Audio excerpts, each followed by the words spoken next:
Good evening. We'll call the meeting to order, and could we all stand for the Pledge of Allegiance?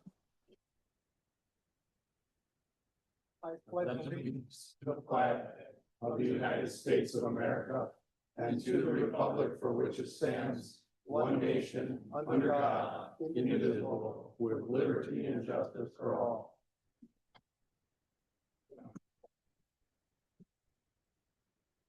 Roll call, please. Councilor Geisler. Here. Councilor Jelly. Here. Councilor Blah. Here. Councilor Peterson. Here. Mayor Boucher. Here. Announcements. Are there any councilors that have announcements this evening? Mr. Mayor, I'd like to just start. I'm excited to know that we now know the entity behind the proposed data center. With that came a lot of news and stories and information. There's been a lot of information and misinformation about NDAs, and I just want to go on the record. Some people know this. I've told anybody that I've talked to, but I, as an elected official in the city of Hermantown, did not sign an NDA on this project or any other projects. Good job, John. Okay. This is my turn to ask for decorum and courtesy in tonight's meeting. Clapping, cheers, take away from the time that others will have to speak.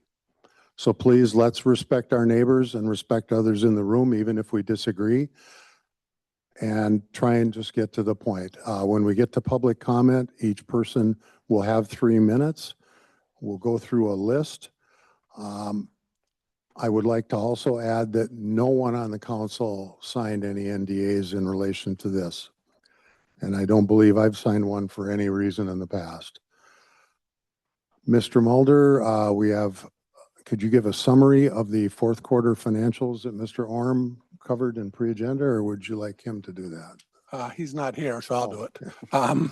So we had 3 presentations during the pre-agenda. The first one was Kevin Orm, our Director of Finance and Administration, presented the fourth quarter financials.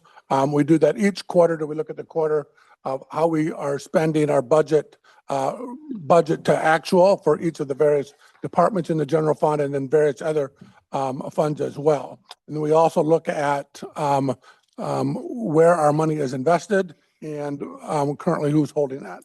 So he presented that standard report. Zach Graves, our fire chief, followed up with an annual report of the fire department and the operations of that department.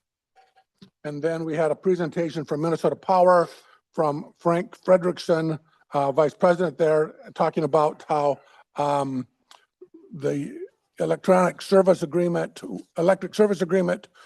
with Google and the state law that prevents those costs to be passed on to the residents. Thank you. And we will now move to public comment. The time limit is 3 minutes per person. This is the time for individuals to address the council about items not on the agenda. Speakers who wish to comment at this time or on later agendas should be signed up prior to the start of the meeting. We are flexible on that. A sign-up sheet is available and still available in the lobby. As always, written comments may be submitted to the city clerk before the end of the meeting. So if anyone goes past their 3 minutes, they can feel free to further their testimony in writing and hand it to us and we'll accept it. First person on our public comment list is Carol Walsh. Could you step forward and state your name and address for the recorded record? My name is Carol Walsh. I live at 4112 Meadow Parkway. Like many of us here, I belong to a multi-generational family who originally helped to settle the Hermantown area a century ago. And our founding fathers would roll over in their graves at what is happening to the land they invested their time, money, and hard work to establish. In fact, in 1976, when Hermantown became a city, we were known as the city of quality living. I question if that is still going to be true. The data center deal has been going on for quite some time. However, the public was not made aware of this agreement. Was it because you knew we would not agree to it? Are you not in your position because we, the residents of Hermantown, voted for you? It makes me wonder why or who has benefited from this agreement. And I want to remind you that it is not too late to make things right. Thank you. Thank you. Next, Tim Resberg.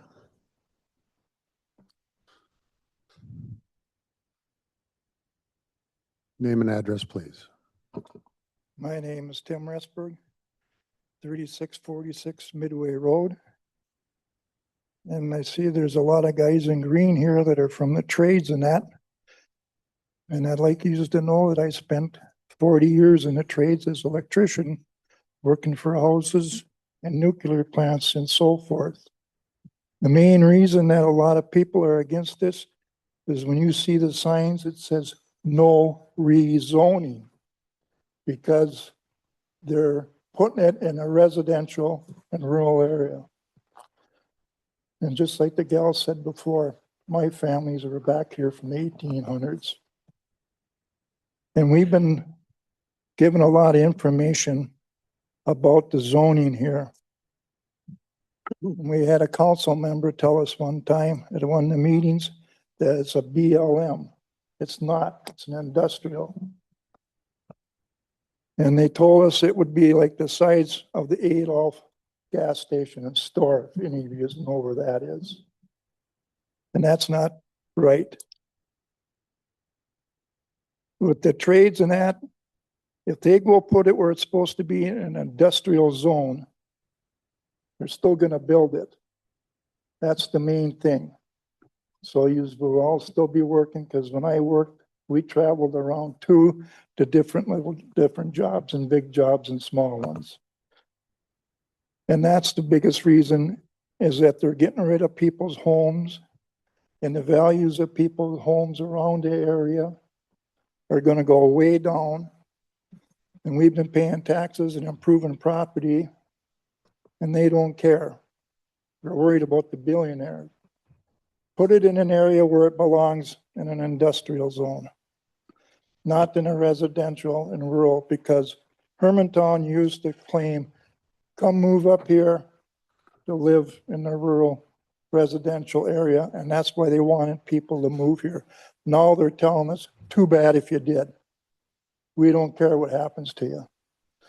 And these guys in the trades, you know, they move it someplace with industrial, because you'll still be working. And like I said, time before that, when he gave the information that was wrong about the light business, the size of Adolph wasn't correct by any means. 30 seconds, Tim. 30 seconds. And if we could just get it to be rezoned in an industrial area, it would make a big difference. Then the jobs would still be around. Thanks. Thank you. Next is, I believe, Kyle Bukovich. Could you state your name and address? Kyle Bukovich, 2284 East Foxborough, Chafee Road, Foxborough, Wisconsin. Good evening, Mayor and Councilors. My name is Kyle Bukovich. I'm president of the International Brotherhood of Electrical Workers, Local Union 242. We represent electricians who live, work, and play right here in Hermantown and the Northland. People who have helped build this community from the ground up. This isn't just about putting up another building. It's about opportunity, real local opportunity.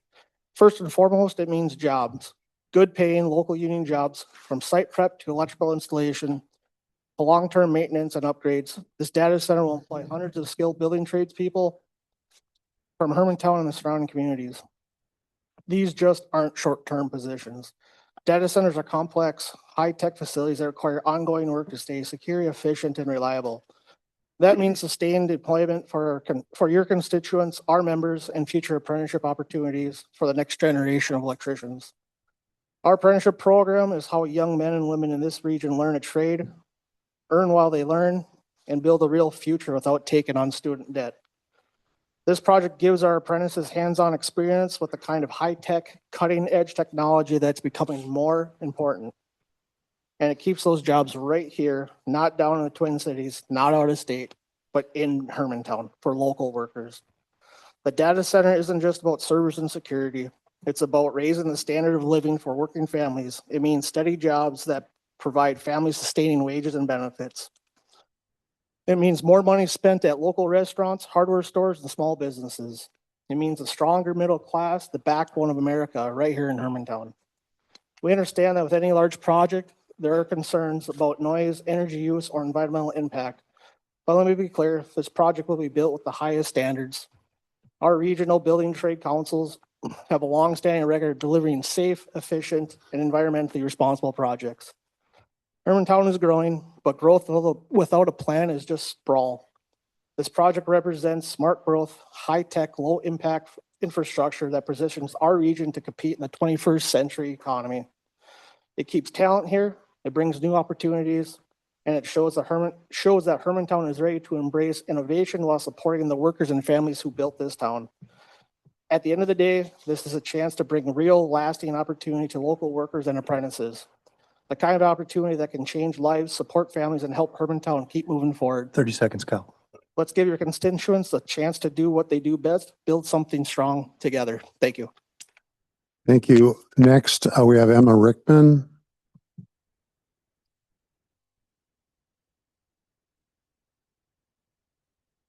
And on the sheet here, it notes that Kira Simmons is ceding her time to Emma. Kira, are you here? Could you just stand up and nod that it's okay to cede your time? Thank you. Go ahead. Emma Richtman, 5215 Chris Drive.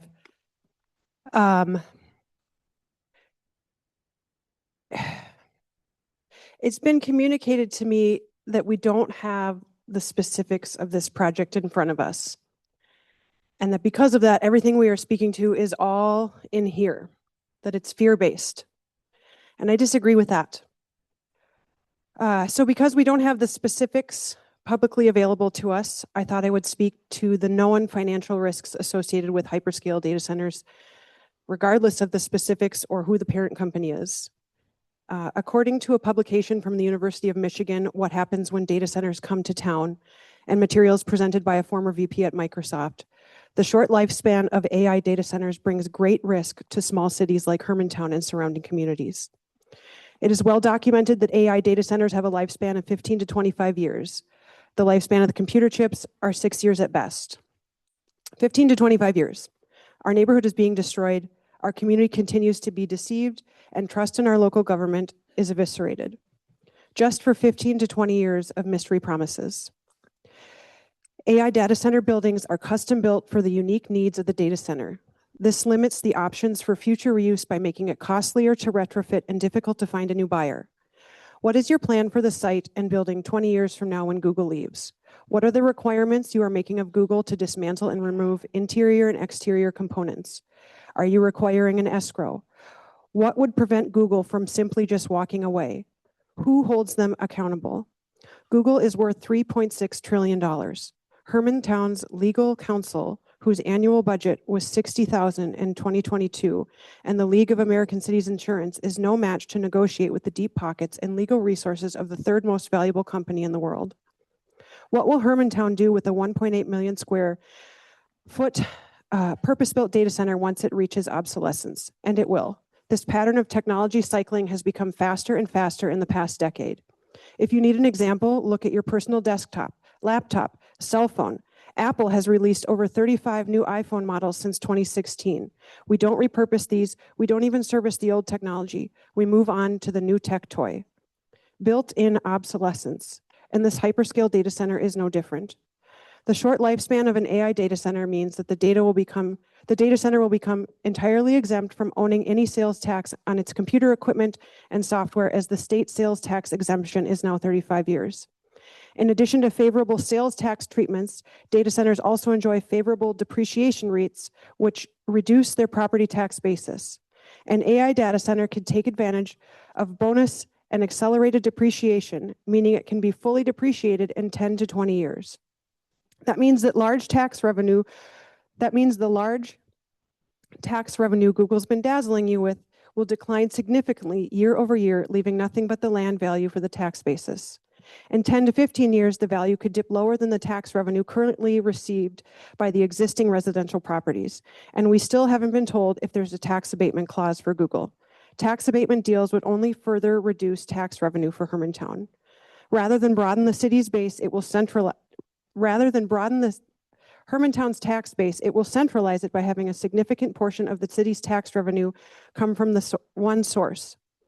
That brings significant financial risk to Hermantown and St. Louis County when the tax revenue stream dries up and Google leaves. You are counting your chickens before they're hatched. You are counting on year one amount of revenue stream for an eternity, when just 15 years of diminishing value is the reality. What will take its place when it stops? How long will these buildings sit vacant, generate no revenue, before a new buyer can be enticed enough or given enough deals to bite? Until a new buyer is found, the residents will be forced to make up the revenue gap that the city had become accustomed to. The impact and risk is all borne on the residents and community, while Google will pocket the profit from thousands of miles away. Regardless of whatever neighborly reputation Google is propagandizing with our community, the fact is that hyperscale data centers have a short life, one of obsolescence, and we will be left holding the bag. Thank you. Thank you. Next is Don Lapointe.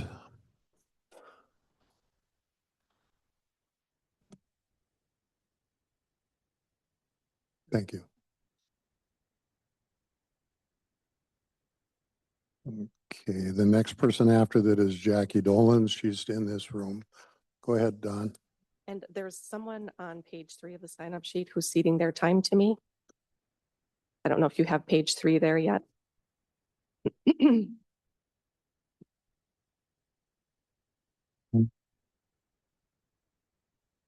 Lindsay. Yes. Lindsay, are you here? You're okay? Okay. Okay, go ahead. I'm Dawn Lapointe, 4731 Portland Road in Hermantown. Good evening, Mayor, councilors, and staff. Thank you for your service to our community. These are challenging times for residents of Hermantown and surrounding communities, and for you as well. I've been attending most meetings since October, but this is my first time at the podium. I especially appreciate those who take time for conversations with constituents after meetings and at other times. I've lived in Hermantown for more than 20 years. I have long admired that rural southeast area of Hermantown, and I thought it might be nice to move to at some point. I admire the rolling terrain, green space, forest, streams, and dark night skies. I've captured photos of the aurora borealis above the peaceful snowy landscape in that area. But the changes in zoning and threat of data centers make that area too risky of a move for me now. Tonight, I'd like to talk about dating and relationships. Believe it or not, this seems like a pertinent analogy for what residents have been observing for quite some time. I think many of us have had that friend or relative who's in a new relationship that raises red flags for those who know her well. They were introduced by a mutual acquaintance or friend of a friend who has a vested interest. In the dating phase, they're figuring out what they have in common and how compatible they might be, but are only showing their best sides to one another. He's well-known, wealthy, and influential. She's from a small town and feels lucky that someone of his status is taking interest in her, and she thinks a whole new world of opportunities could open up for her. The possibilities seem endless. But for some reason, she's hiding the budding relationship with this mystery person from friends, relatives, and neighbors. She shares little about him, gives excuses for the secrecy, and makes light of concerns that are expressed by those who care. They would not understand because she knows things that they don't. You notice she's even changed her appearance to prove her worthiness and their compatibility. She may have lowered her standards. She has lost some friendships. From the outside, the relationship appears rushed. At times, you wonder if her mind is already made up. Even when she becomes aware of potential risks, she dismisses them because she's convinced this one will be different. She tells herself that everything will be just fine. Eventually, she changes her relationship status online and reveals her mystery partner. But knowing who he is doesn't change much. What's more concerning is how she's been behaving and changing and how it's affecting those close to her. Friends, relatives, and neighbors know this is not the future she had dreamed of, and it's not the future they had hoped and planned for either. Mayor and councilors, let's stop Project Loon while we're in the dating phase. The residents of Hermantown and nearby communities have been consistently expressing their concerns about this relationship with a hyperscale data center. We are watching similar scenarios play out across the country and other towns. All too often, it's a poor outcome for the residents, the environment, and resources. Please listen to your constituents and our neighbors who don't have a vote. We're just not that into hyperscale data centers. As part of your due diligence, I encourage you to review information and sources we share with an open, curious mind and give them fair consideration in your decision-making. We'd also like to hear your honest thoughts and real facts, not just carefully crafted messaging. No offense, Joe, I know it's part of your job. To be clear, I'm not speaking ill of Google or Minnesota Power, who's now under BlackRock's umbrella. I realize they are looking out for their best interests too, and we need to look out for ours and that of future generations. Don't be a pick-me with hyperscale data centers. Please don't sell out your residents' health, quality of life, and the natural beauty and resources in our area for the hope of temporary construction, jobs, and temporary economic boost. The gravity of this decision weighs heavily on our community because the risks are too great. Thank you. Thank you. Next is Jackie Dolans. Everyone left on this list is in this room. Name and address, please. Yes, sir. My name is Jackie Dolans. I'm at 5842 Old Highway 2. First of all, as always, thank you for your service to our community. I know it's not an enviable job at the moment. You probably all deserve a big raise. In honor of data centers, I wanted to do a non-Google data gathering survey. This will not require a data center. I looked at the city ordinances, so I think this is okay. I promise it won't be disruptive. Just really quickly, a couple questions. Everyone in this room, including my union brothers and sisters, on your honor, Hermantown residents, raise your hand. Including you guys. It's a given. Those within a 2-mile radius of the site, raise your hand. Who wants to live next to this site during the 8 to 10 years of construction? Raise your hand. There's always a rebel in the group. Those who want to live next to a data center when it's done, raise your hand. My final thoughts. Midterm elections are coming up. Would you be willing to put this on the ballot to let the Hermantown residents vote and have a true voice? Thank you. Thank you. Next on the list is Paul Fish, but he didn't put a topic or an agenda item on here. Paul, if you wish to speak on the data center, you don't, okay. So you don't want to speak at all? Okay. Okay. Thank you. Next is Emma Rickman. And Emma, wait, Emma's on for resolution 38. No, they're both on the same list here, but next on the list that says data center is Jeffrey Donahue. Good evening, Jeffrey Donahue, 5540 Pine Hill Road. I live in Midway Township. Good evening, Mayor, councilors, staff. There's hundreds of for and after arguments for the data center. It's not important to me to get into the minutia, even the green elephant in the room. And thank you, contractors, hardworking contractors, for showing up. But it's not about build or not build the data center. That's not what this is about. That's not what these hearings, these council meetings are about. It's about that data center on that site. That data center on that site. Hyperscale data center on that site. Doesn't have anything to do with all these other arguments. That data center on that site, potentially the third largest business in Minnesota, one of the largest data centers in the world in a residential community. Residential community. You're putting the third largest, noisy, pollutant, ugly, tall, horrible business right next to people's homes. You can't do it. It's illegal. And AUAR, that's not the truth, Mr. Ronicelli. An AUAR is to study a site. An EIS is to study a project. It's right on the state's website. They're different. The AUAR is like kindergarten. It's like crayons. We need computers. We need an EIS. You want a site, you want to build on this site, do the right thing. It's an EIS.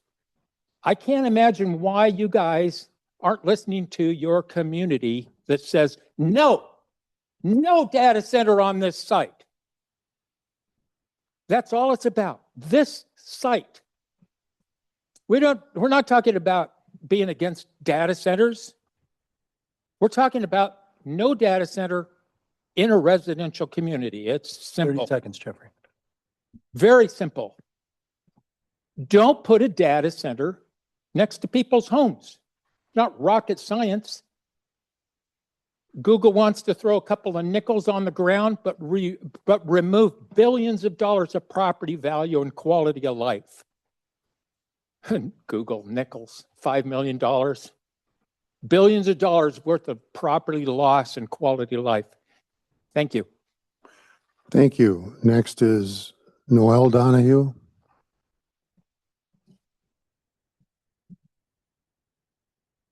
Good evening, Noel Donahue, 5540 Pine Hill Road, also in Midway Township still. I just don't understand why you're not doing the EIS first. I mean, I get you're willing to look at the AUAR and do a new one, but why not do the EIS? I mean, if you are willing to spend the time to do the AUAR, and yet you have a community that's asking you for the EIS. You have a lawsuit pending because community members want you to do a project specific one. You know who we know, all know it's Google now.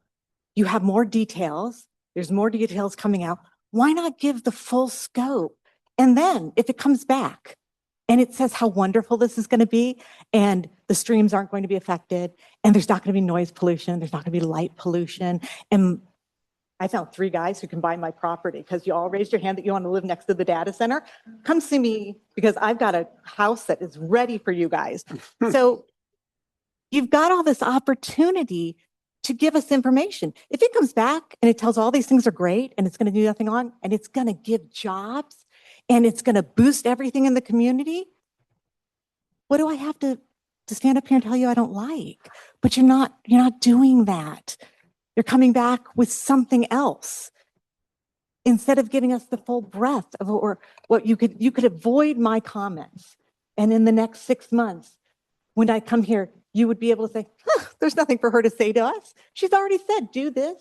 We did it. What more do you have to tell us in the community? I mean, I don't vote for you because I don't live in your town, right?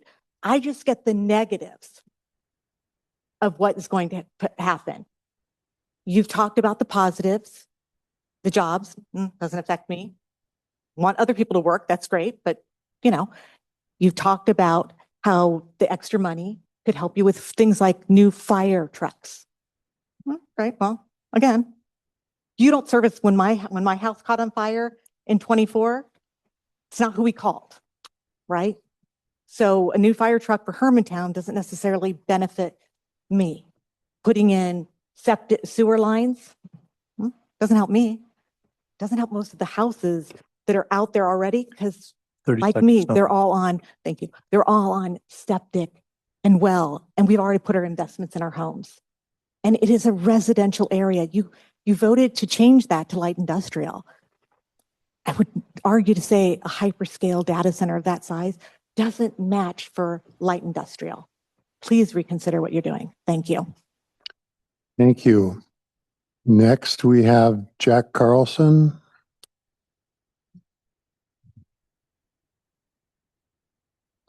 Name and address, please. My name is Jack Carlson, 8482. Good evening, Mayor and Council. Again, I am Jack Carlson, The, you just, 8482 Swan Lake Road. okay, you forgot that part the first time. My apologies. Okay.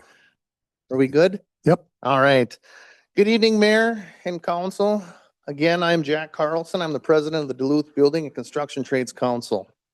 I represent over 3,000 union trades members that live and work here locally in the Arrowhead region.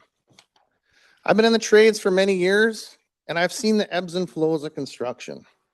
There are times when it's slow and work is not available, and then there are times when work is steady and readily available. And with the current climate, we need to have steady work. Many of these members are forced to travel for work, sometimes out of state, spending many nights away from their family members and loved ones. This is time missed watching their children grow up, missing sports games, choir concerts that aren't heard, and the ask from their child to help them with homework. Projects like this data center do not always come along that often. The ability for our members of the Duluth Building Trades to stay home and eat dinner with their families and attend all the events that they would have potentially missed is an amazing opportunity. Work like this provides families with a steady means of income. It will put money in their pockets and food on their tables. It will provide them a good retirement. It gives them hope of living with dignity. Our young and upcoming workforce will have the hopes of the same opportunities, being able to not to leave town for a career, but to embrace one right here in our backyards. Not every student is meant to go to a 2 or 4 year college, so construction needs to happen so these young individuals have the opportunities that they deserve. These careers in the trades are the most efficient and highly skilled workforce that we have out there.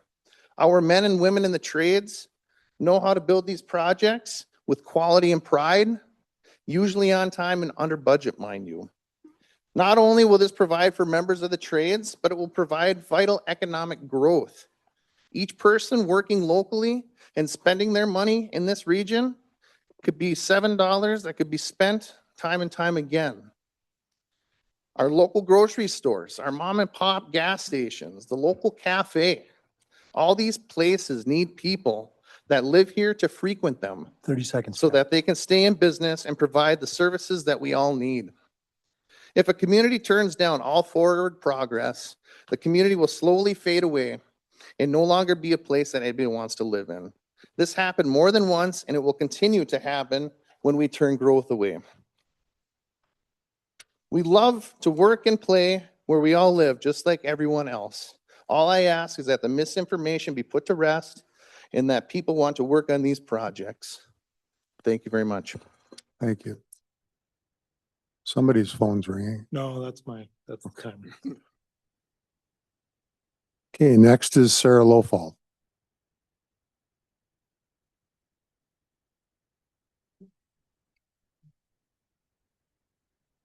My name is Sarah Lofald and I live at 5502 Hermantown Road. And I want to make a few things clear. The citizens of Hermantown are not against development. We are not against jobs, and most of us are part of unions and support them vehemently. What we are against is our city council and staff keeping us in the dark regarding what is happening in our city. We are against our elected officials and hired staff signing NDAs that obscure details that we should know about. We are against our city council abandoning the Adolph neighborhood small area plan that explicitly showed that residents wanted to protect the rural feel of their neighborhood. We are against a multi-billion-dollar company manipulating our city's zoning languages, ordinances, rural neighborhoods, and the 2045 comprehensive plan. We are against a company with a 7% share in that multi-billion-dollar company owning our utilities. We are against our city officials willfully ignoring the citizens' concern, and when asked direct questions about plans being dismissed or purposefully debuffed with vague responses like nothing that we can discuss at this time, and there are no applications that have been submitted. We are against our city council only attempting to course correct after petitions and lawsuits. We are against learning more about a project from the newspaper than from our city officials. We are against our city staff talking about citizen concerns as if we are uneducated, uninformed conspiracy theorists that are consumed by the fear that's all in our heads. What we are asking for of our elected officials is not difficult. We simply want transparency and to be informed, part of the conversation.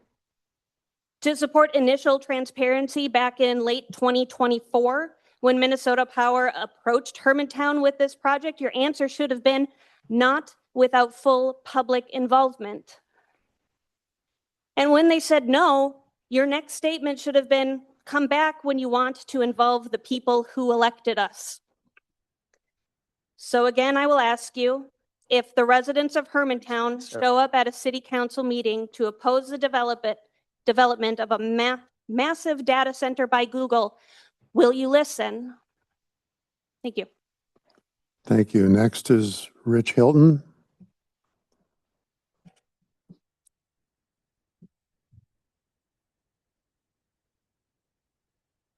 All right. My name is Richard Hilton. I live at 5502 Hermantown Road.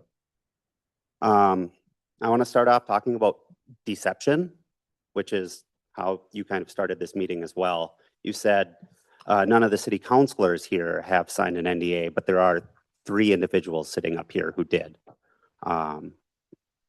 You haven't learned your lesson yet, apparently.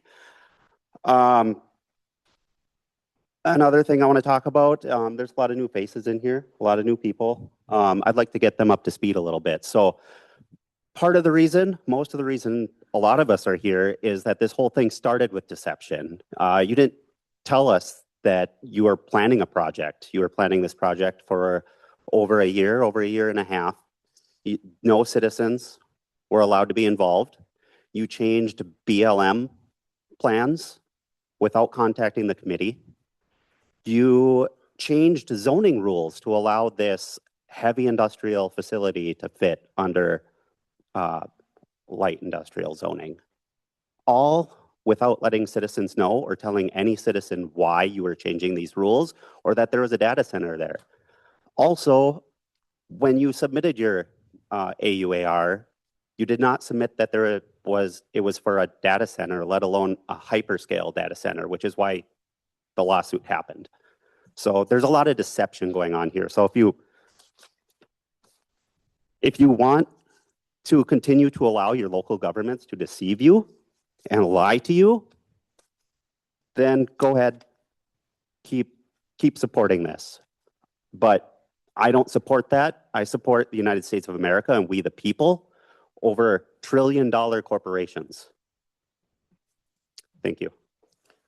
Thank you. The next 2 people have signed up AUAR/data center. If you wish to come up for the data center, please do. Otherwise, there's a motion later and a resolution for AUAR. If you come up for the data center and you wish to speak to the AUAR later, there's another sign-up sheet out in the hall. We can get that started for that. Next is Dave Lilzegard. Name and address, please. Dave Lilzegard, 720 Arrowhead Street, Aurora, Minnesota. And I'd like to thank the mayor and the council for giving me this opportunity. I am here as the executive director of Jobs for Minnesotans. Jobs for Minnesotans is a nonpartisan coalition representing business, labor, and communities across the state of Minnesota. The Jobs mission is to advocate for responsible job creation and growth to improve the economic opportunity across the state of Minnesota. And with the new Google data center, This is one of the greatest economic opportunities our state in this region has seen in a very long time. But who am I? Before joining Jobs, I was a counselor and a mayor like you, and I truly admire and what you guys have to go through. It's not easy. It's difficult, but anything that is worth fighting for is difficult. It is a process. I was a state representative for District 6B and 7B. I fought for this very community.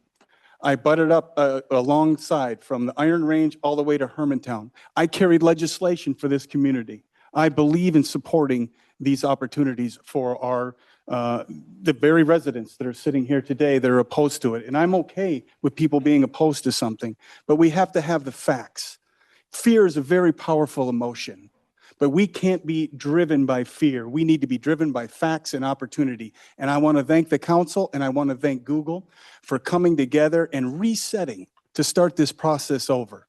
That should build trust and transparency with people. Why does this project matter? Well, I was the vice chair of the property tax. Well, I was the vice chair of taxes and then the chair of property taxes. I know how this system works. I was in the back room seeing how this sausage is made and seeing how things get done. If we do not have an economic base, the state of Minnesota cannot continue to deliver finances to pay and offset all these costs. We need economic growth, and that is what this opportunity is. Think about this. People are saying $1 trillion company. This is Google. This is the A-team. This isn't the junior varsity. We want a marquee company to come to this state, to come to this region, and to improve our lives. This is a great thing. I appreciate you guys giving me the opportunity. I look forward to this dialogue through the period. In the coming months, we need to be engaged on both sides, be civil, be polite, be courteous, and get to the other side. Thank you very much. Thank you. Next, I have Rebecca Grandorf, and it's AUAR/data center. Did you wish to address a data center right now? Thank you. Just start with your name and address, please. Rebecca Gramdorf, 4198 Solway Road, Hermantown, Minnesota. I think the two ideas are wrapped up in my mind, so I'm just going to discuss them now. So you guys talked about the AUAR being what you chose because it studies the worst case scenario. You guys are redoing your AUAR because it was inadequate the first time. It's like, let's not try to paint a picture of anything else. It's not that new data came out, that new things are coming forward about the data center. That might be true, but the reason that you guys are redoing is because it was inadequate to begin with. I fear that you didn't and I also fear that you didn't just study the worst case in that initially AUAR. You also are saying constantly that you are choosing the AUAR because the design will change over time, the mechanical design of the facility might change over time, and that's expected, and that the AUAR over time can be easily shifted and it doesn't have to go back to public comment.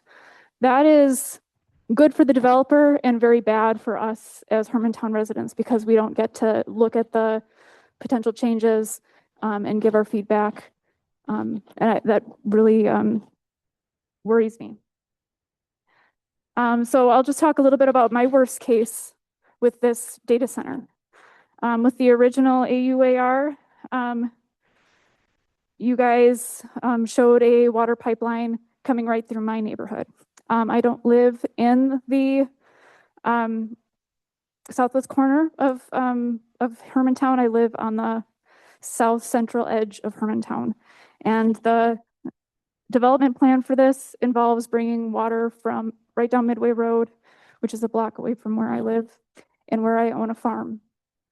I'm worried about the development that's going to cause in my neighborhood. You are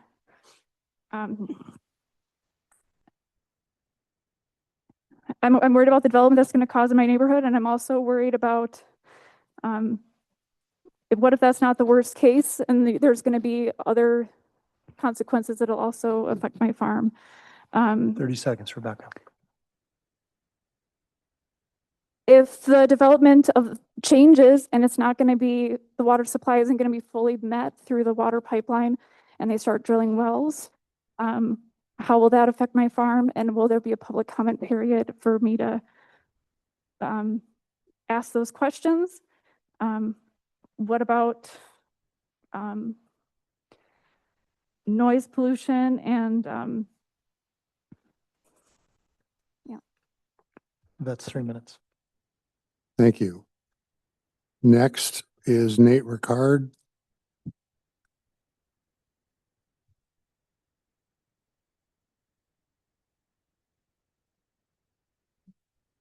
Yeah, my name's Nate Rickard. It's I live at 4878 Trails End Drive, Hermantown, Minnesota. I work in the union trades. I'm here tonight to voice my support for the data center project for our community. Projects like this create real opportunities for working people in our region to bring hundreds of good paying construction jobs and give local skilled tradesmen and women the chance to work closer to home instead of traveling across the country. I also want to acknowledge the concerns that some community members have raised. Questions about diesel generators, noise, and other impacts are valid. Those concerns are the kind of issues that can often be addressed with good planning solutions, such as cleaner burning natural gas backup power or sound barriers to eliminate outside noise. Listening to those concerns can turn a bad project into a great project for the community. Beyond jobs, this project strengthens Hermantown in other ways. Right now, the land generates about $80,000 in taxes. Once built, it could possibly be closer to 8 million in commercial tax revenue, helping fund schools and roads and community services without raising taxes on local Hermantown residents. From my perspective, someone who lives in Hermantown, this is a type of project that creates careers, supports families, and strengthens the local economy. If done correctly, it should be something that helps Hermantown, not hurts it. In conclusion, I think there's something everybody in this room can agree with, is that we're all here because we want something good for Hermantown. We all have different opinions. Hopefully we can work together to work them out. Thank you for your time. Thank you. Next is Joanne Bates.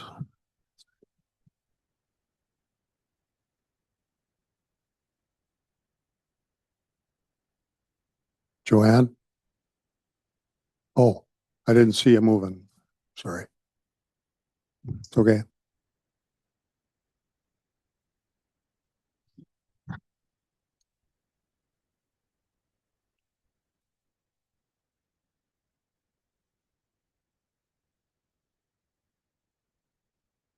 And I knew if I got up here, I wouldn't be able to remember my password or whatever.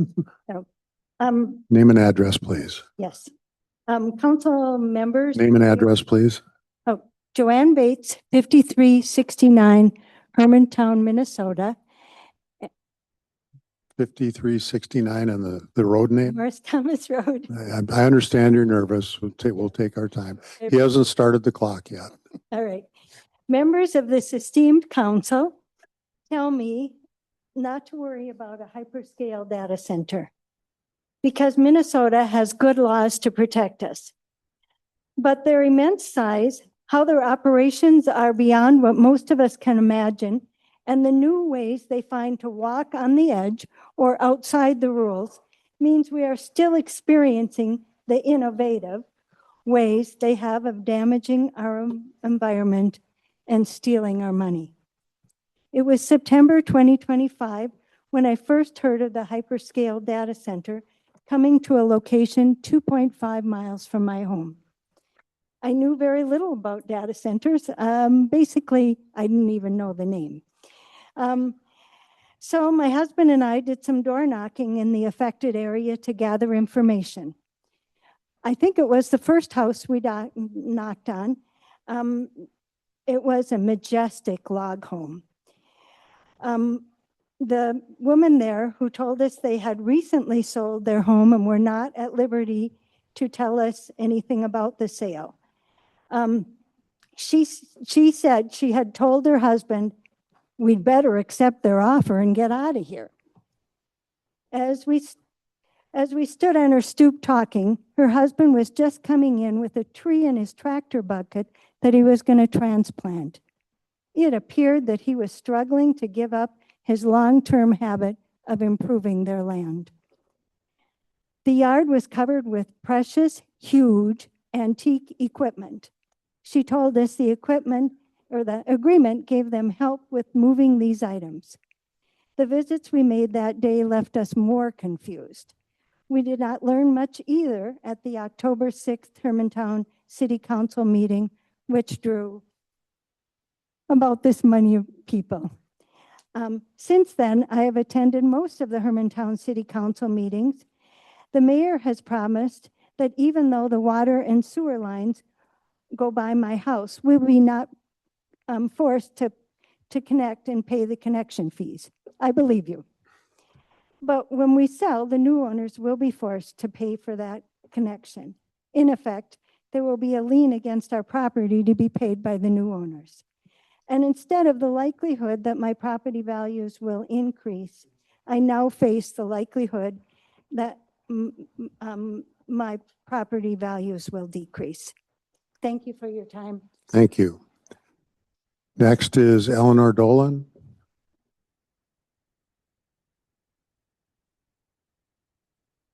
Hi. Name and address, please. Hi, my name is Eleanor Dolan. I live at 806 North 23rd Avenue West in Duluth. I live just about 7 miles from the proposed data center site. And as you saw, many of the people who are here as residents, the people who voted to represent you, are overwhelmingly wearing red, asking you to stop this data center. Our little grassroots campaign doesn't have the budget for fancy shirts, so we're not all matching. We are here to ask that you conduct a full environmental impact statement and not just do the AUAR. The state is considering new regulations because of the new technology that these hyperscale data centers are, and I ask that we take the time it takes that the state is taking to fully understand the impact of these projects. Because really, temporary jobs are not worth the loss of trust in government, the destruction to our earth, the health impacts on residents, and the overall risks we take on as a community by rushing this project. And really, what does AI give us? Mass surveillance, AI psychosis, a loss of critical thinking. What we really need is a plan for a sustainable climate future, and this will set us back. I agree we need jobs, we need affordability, but these are systemic issues. We cannot fix this with just one new project as other speakers that has potential to worsen our economy. We need to address affordability and create jobs in a way that builds a better world.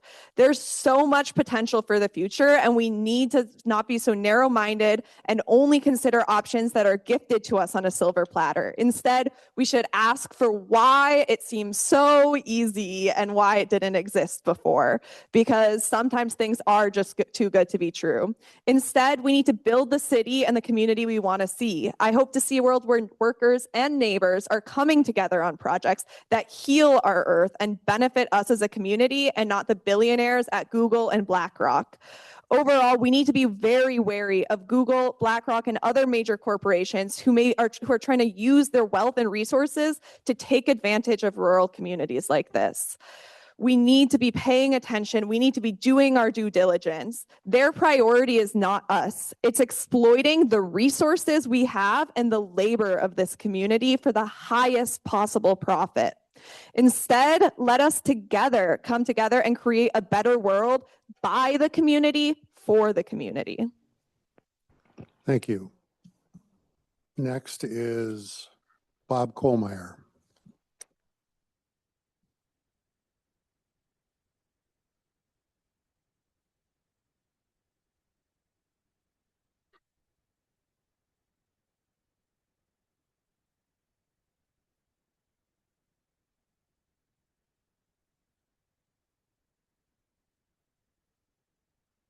Good evening. Name and address, please. My name is Bob Kohlmeyer. I live at 5757 St. Louis River Road, Hermantown, and I'm 1 football field away from the site. I too had a question about the NDAs. I'm not sure if the whole city of Hermantown was under an NDA in the last 6 months or year. I only read in a Freedom of Information Act note that from Mr. Ranchetti, who said that the whole city is under an NDA. So that's my comment with the NDAs. I don't know where we're at. All right. Mr. Geisler, I really do appreciate all the questions you ask. I've watched you at the pre-agenda meetings, and it's very, very, very, very telling, and it answers questions that I come up with. And I like to ask questions, but I'm not given a public forum to do that. So how do I get my questions answered? You say you know how I feel, but you will never know how I feel until your house is under siege by one of these projects. They're too big. They're too close to me. And I am searching for options. Okay?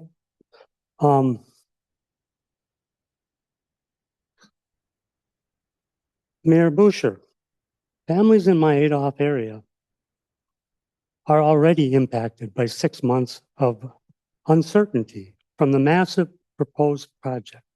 Wives, husbands, and their children are hurting physically and mentally. Now we are faced with 7 more months of uncertainty.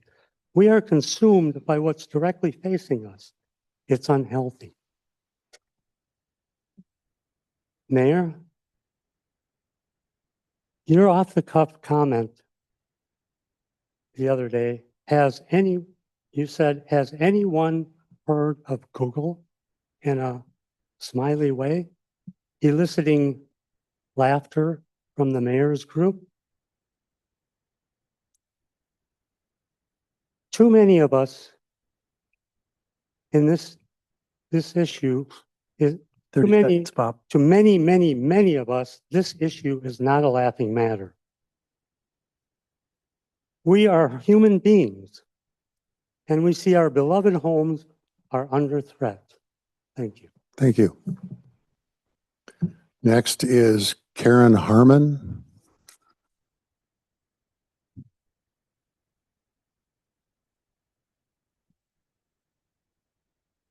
Good evening, Karen Harmon, 5279 West Arrowhead, Hermantown. I haven't been to as many of these meetings as some of the other of your other constituents, but every time I come, there are more and more questions that I'm not getting answers to.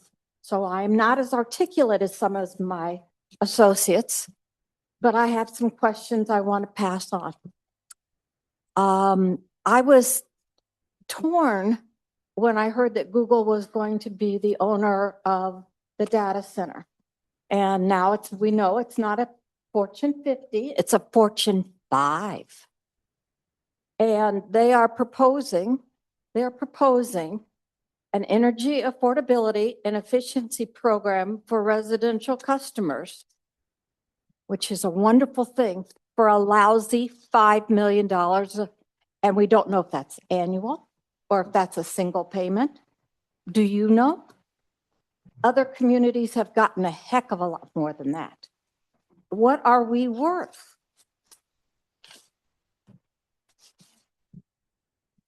Another thing about Minnesota Power, the gentleman that spoke this evening, Mr. Frank Frederickson, he had some wonderful information. And I liked the graph that had the states on it, where you had how much power and how much the cost was going to be. I liked that.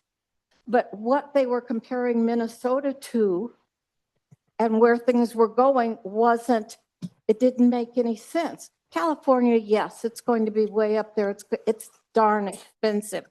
But on that graph, neither Michigan nor Wisconsin was identified. They're on the Great Lakes. How is that going to affect them and their water usage? Also, he's talked a lot about Texas and their grid and how much they are expending and how much they're worth. However, Texas is the only state with its own electric grid. It's not regulated the same way Minnesota is. So how can you compare it? I will, 30 seconds, Karen. excuse me? Thank you. I have to add on the UAUR, so I'll be back. Thank you. Thank you. Tom Bates.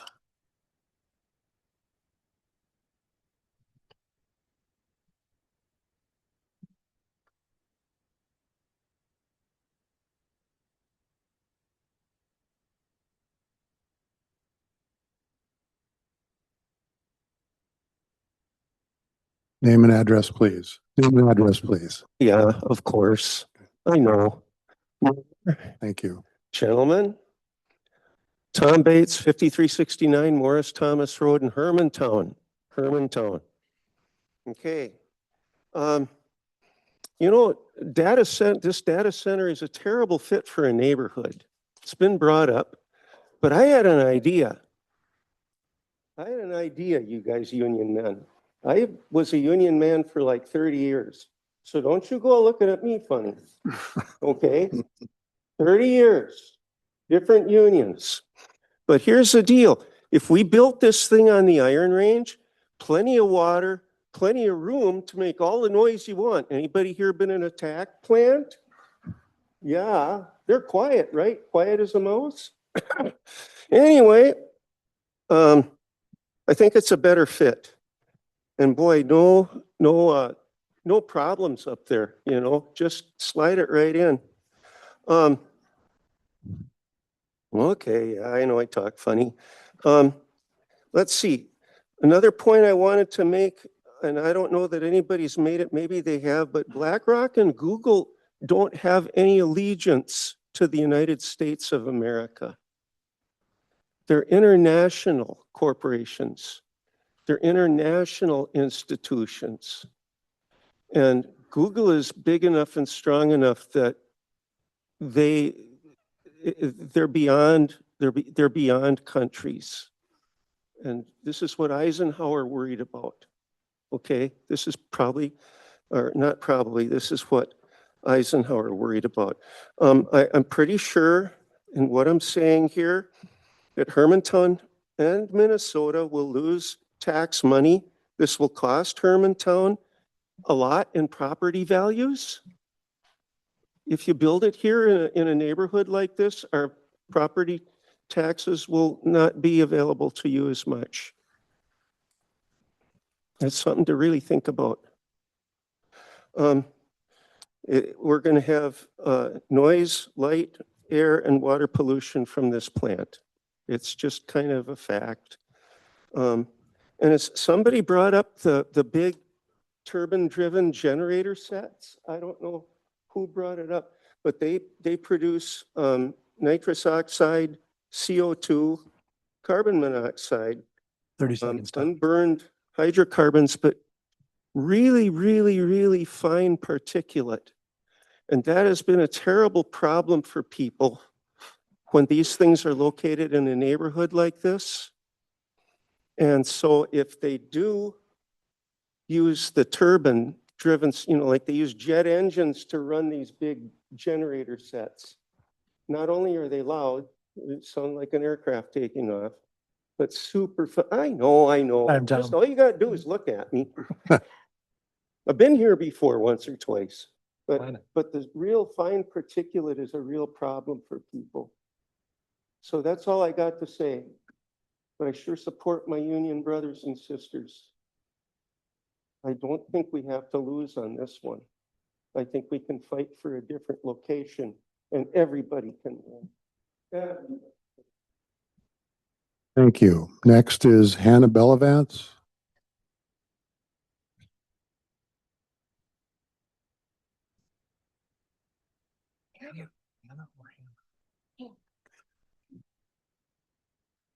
Name and address, please. Hannah Bellavance, 5491 Hermantown Road. My name is Hannah Balavance. I am a Hermantown resident of 28 years, born and raised. And now I am raising my children here. I am also a union drywall finisher with Local 106, as well as now a double union household with my significant other who is sheet metal Local Union 10.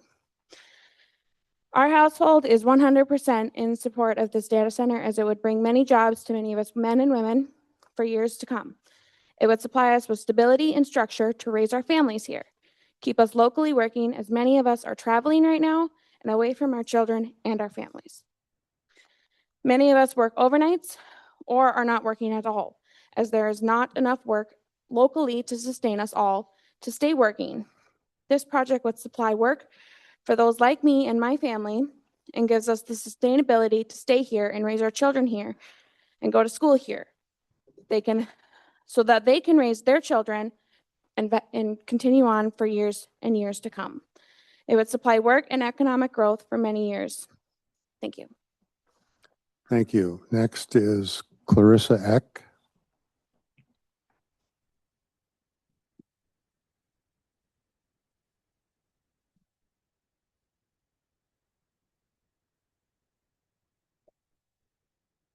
Good evening, Clarissa Eck, 3505 Solway Road, Hermantown, but I'm in Solway Township, but that is my mailing address.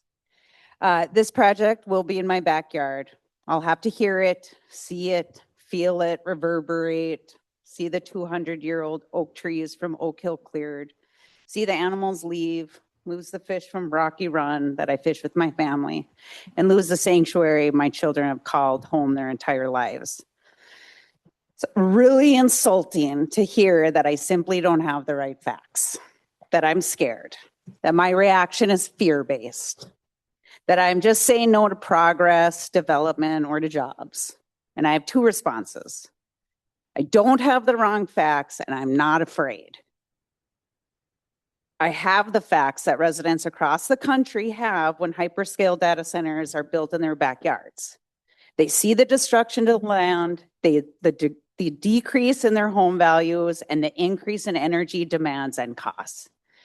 And two, if I don't have the facts, it's because they were purposely hidden from the public behind NDAs, secret names like Project Loon, closed door meetings, and hidden partners. But I don't think that's what this is about at all, actually. I don't think it's a facts debate. I think it's about values. It's what we as individuals and communities place value in. And I value my home, my children, the air we breathe, the water that surrounds us. And I fear others, it's about money. I respect the unions, I really do. I was a proud member of AFSCME for decades. I respect hard work. I respect people need and want local jobs. I respect the people in green from Yes, Minnesota. But respectfully, this is my backyard. It's my home. It's my sanctuary. I'm not coming into your backyards, your homes, and telling you that I should be allowed to build something in your backyard so that I can make money. And who is Yes, Minnesota? Andy Campano is the chair, Minnesota Pipe Trades Association. Jennifer Byers, the treasurer, Minnesota Chamber of Commerce. And guess who? Jennifer Cady, vice chair of Minnesota Power. That's who Yes, Minnesota is.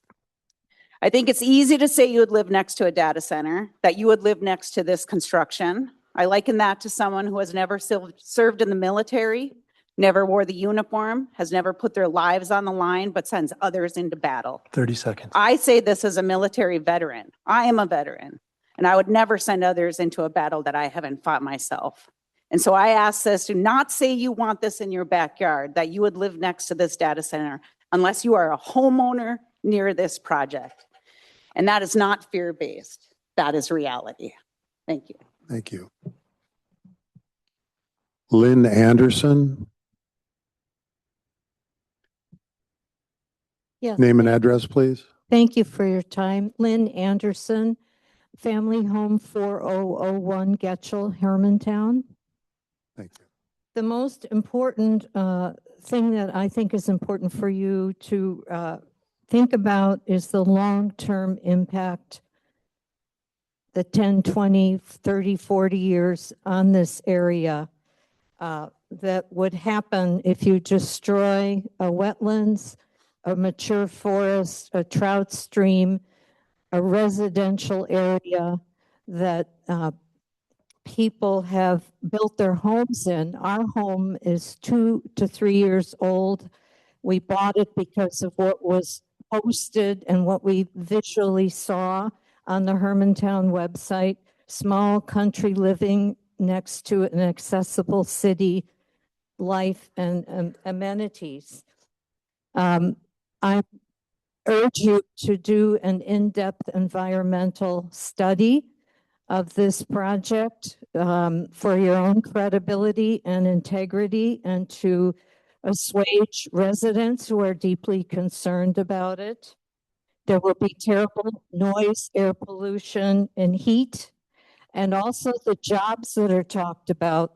The jobs may be short-term, and there may be some to build it, but then these data centers are staffed by 1 or 2 IT people, not in the trades, but IT people, and oftentimes it's done remote. My brother did that in Oregon for a data center, and the jobs I don't think are going to fall through other than the construction in the short term.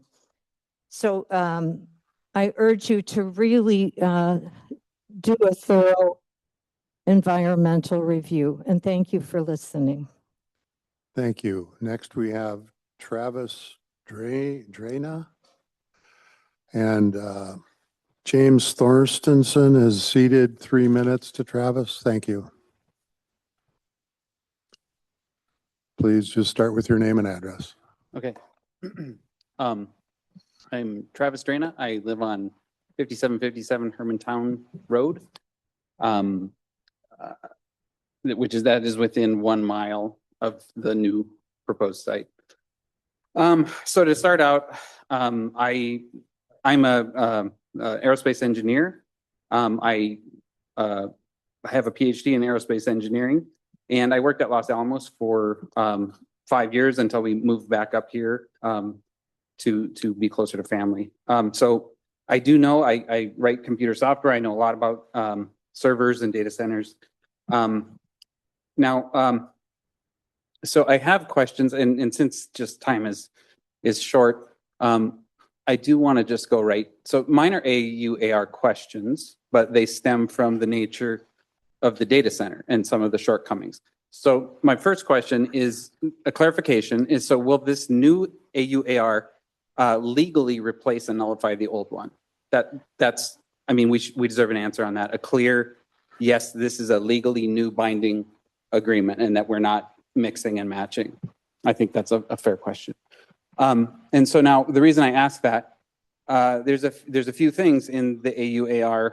One of them is wastewater. And so I'm asking if the new one will address the wastewater. And the reason is that it says in the old one that only domestic wastewater should be considered in an AUAR. Industrial wastewater would be coming from industrial uses that are excluded from review through an AUAR process. That's page 42. So that would mean if you do the new one, you can still get through on this exclusion. I mean, so if that's the benefit you want. So you basically sidestep the wastewater completely. You just say, nope, it's not handled under an AUAR, which is a good reason to not do that, right? For if you want to go through the full process. Okay. Are we going to get a proper number on water usage? Because right now it says 50,000 gallons per day. I was at Los Alamos. We had an acre-sized machine room, rows and rows of servers. I have a hard time believing 50,000 gallons. It would be good to show what the new cooling technology is. They used evaporative cooling. They spray the, onto the radiators, and then that, so you burn a lot of water, especially, in New Mexico. So that's a good question. I think that one deserves a fair answer, a realistic answer. And then another thing that was brought up with the turbines or the diesels, whatever the Minnesota Power said these are going to be somewhere else, maybe. Clarification on that would be good. So, because the current AUAR just says it's not applicable. It says it's listed as 0. So what we wonder is there an estimated number of on-site? Are they diesel? Are they natural gas? Again, they're listed as 0. And if it is greater than 0, will they be equipped with particulate, capturing systems, DEF, which diesel exhaust fluid, if, capture the nitrous, or nitrogen oxides. Okay, so let's jump to the next question. Will the AUAR address noise generated by the cooling towers and then also by the on-site power generation, if there is any? And the reason I ask about the on-site cooling is the towers do generate a really low frequency hum, and that is noticeable. Like right now, my neighbors and we can hear the transformers, and those aren't under much load yet, right? That's a, 160 hertz, something like that. They just buzz.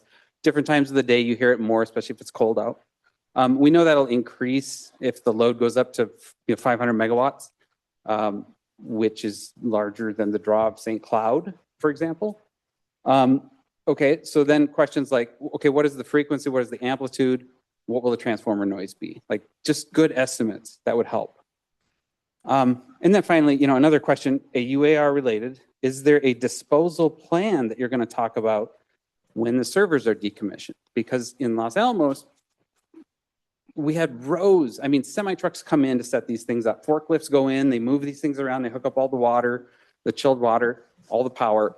When they're done, which 6 years is not unreasonable, 6-year life, GPUs running 100% all the time, 6 years, max. At Los Alamos, they just disappear. Semi-trucks come, they load them up, and they're gone. Where do they go, right? So to be fair, we understand why those go somewhere to be shredded or whatever. Where do they go here? People will think, oh, they're recycled. They're not recycled. They're the most difficult thing. They're as difficult to recycle as Tesla batteries or any electric car battery. They're terrible. You burn them or you do something else. If you look it up, there is no recycling plan what they normally do is send them to China. China just stockpiles them. Okay, sorry. Let's get back on track. So they disappear. Okay. So then, last 2 questions. One of them is lighthearted. The good news for Minnesota Power. So my question is, when can we expect our power bills to decrease? Okay. I'm looking forward to it. I want them to go down. It was crazy price, $500-600 a month electric. If you have an old house that has the dual fuel thing, which they've been shutting off very regularly now. And then also another good question, if we're gonna have all this revenue coming in, can we expect our property taxes to decrease? And could we get that in writing? That would be great. 50%, cancel the road assessments, there'd be good things here. Like if there is that much revenue, at least do something for the residents that live by it. Am I at 6 minutes? Yes. Okay. So I'm just gonna say one last thing. For the constituents you guys represent that live here, why don't we put it to a vote and just let us all decide? I think that would be fair. There are people for it. I get that. There's people against it. And we're on both sides. Thank you. Next, we have Kathy Kohlmeyer.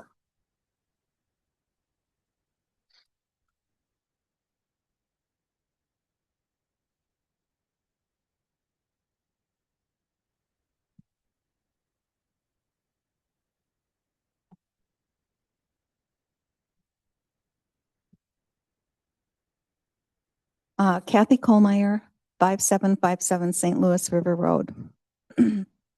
I just wanted to mention that the mayor did a great job talking about Google coming into this community. You talked a lot about the regional value of it. And a lot of that regional value will actually be for the city of Hermantown. And I think you got a lot of positive feedback, the whole group of you did after hearing about that. However, along with the added value it will bring, it will also have region-wide effects that are not positive. And I think a lot of people have already talked about this tonight. Things like the amount of electricity that will be used. Will Minnesota Power be able to continue providing that in the green way that they've talked about? Our water quality. they're talking about a closed loop system. The closed loop system water is contaminated, picking up anti-corrosives, anti-scaling agents, and biocides. Is WLSSD equipped to handle all of those? Also, just the space involved for a data center. You're trying to put it in a residential area, and it just takes up a lot of space. It'll be a really eyesore for anyone driving by. Local impacts, those living close to it, noise, air quality, the lights.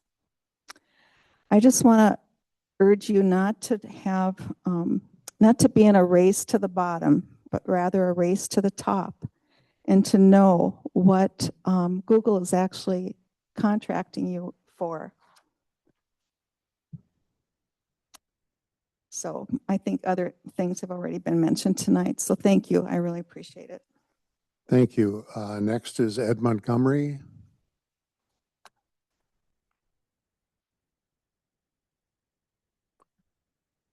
Ed Montgomery.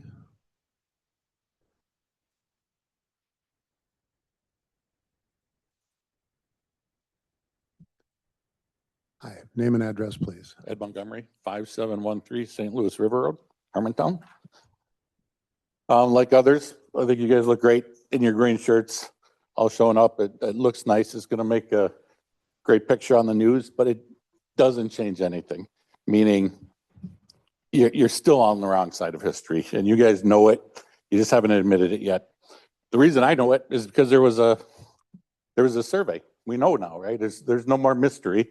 There's a survey last week in the news that said 3/4 of the people are against this thing, right? So 3 out of 4 of your constituents that voted you in office said, no, we don't want this, right? There's 22% that said they're for it, and most of those people have something to gain, right? There's some other numbers that are really interesting too, and the reason I know you're on the wrong side of history. One is because it's not too late to change this, right? $98 billion in these projects have been canceled and put off in the last 6 months in 12 different states. $98 billion, where the local leaders stood up and had courage and said, we're not going to do it. We're going to stop it. We're down the path, but we don't have to go all the way. Another number, 142 communities across the country are actively fighting these things, right? It's easy to show up at a city council meeting once, but all these people behind me in red shirts and speakers, we show up every Sunday night. We meet, we talk every day. We're putting our own money to buy signs and buy shirts. That's this 142 communities across the country fight these things hard. Another number, 300. More than 300 bills regulating and restricting these things have been filed in the first 6 weeks of 2026. That's how I know you're on the wrong side of history. 300 bills are making their way through state legislatures to try to kill these things, and you guys are still trying to ram it for us forward. There's another 24 lawsuits across 12 states highlighting the legal and environmental risk to cities like ours, right? All that to say, you're clearly on the wrong side of this thing. You just haven't figured it out yet. But you don't have to be, right? There are these 142 communities and $98 billion in deferred projects where leaders have stood up and said, not now, not here, not me, right? And you guys have to find that courage to do the same thing. Just do the right thing. Thank you. Thank you. Next is Sarah Winter.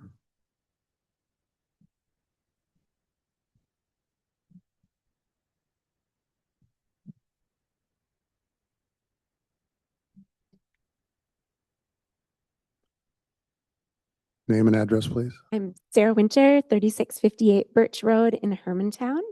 And I also want to thank you for your service to our community. This position and this role, especially with a big controversial and especially with a big consequential thing like this, is hard work. And I appreciate the work that you're doing. We hear a lot about how this data center will be different. This one won't use enormous amounts of water. It won't be so loud that people can hear it for miles like others. This one won't cost our residents. This one will provide jobs, unlike the others. Unlike the others, seems like one of those moments that you should stop and think about a project like this. Unlike all the others, unlike all the problems that my aunt is experiencing living near a data center in Indiana, like my brother experienced living near a lot of them in Virginia. Perhaps these are unintended consequences that people are experiencing. Perhaps their city council couldn't see what would happen. And maybe that's the case here too. Maybe that's one of the key problems with our seemingly poorly done AUAR. So I'm really glad that we're considering doing a better one. And I'm thankful for the people who know to ask these questions about whether the new one will be legally binding, and all of the really knowledgeable information that's been shared tonight. I want to encourage you to question these things. Again, I'll say that we moved here because of the values that were talked about tonight, because we love the rural, we love the quiet, we love the darkness at night. I've raised my 4 kids here, 2 are still in school at Hermantown, and that's the kind of community that I value, that I want to be a part of, not the kind of community that has a hyperscale data center in it. So I also support the local building trades. I heard them when they said growth without a plan is just sprawl. And yes, the growth and the plan that the Hermantown citizens said that they wanted when they completed the ADOF area small area plan, when the 2045 comprehensive plan was made, those didn't recommend this kind of growth for this area. That's not what the citizens of Hermantown wanted. Like the second gentleman who spoke, one of our elders in this community, put this in an appropriate place. A place where it's going is not an appropriate place for it. And I haven't heard any guarantees that this project would use local building trades. If it's going to go forward, you need to make sure that all those ducks are in a row, please. Thank you. Thank you. Next is Eric Enberg. Eric?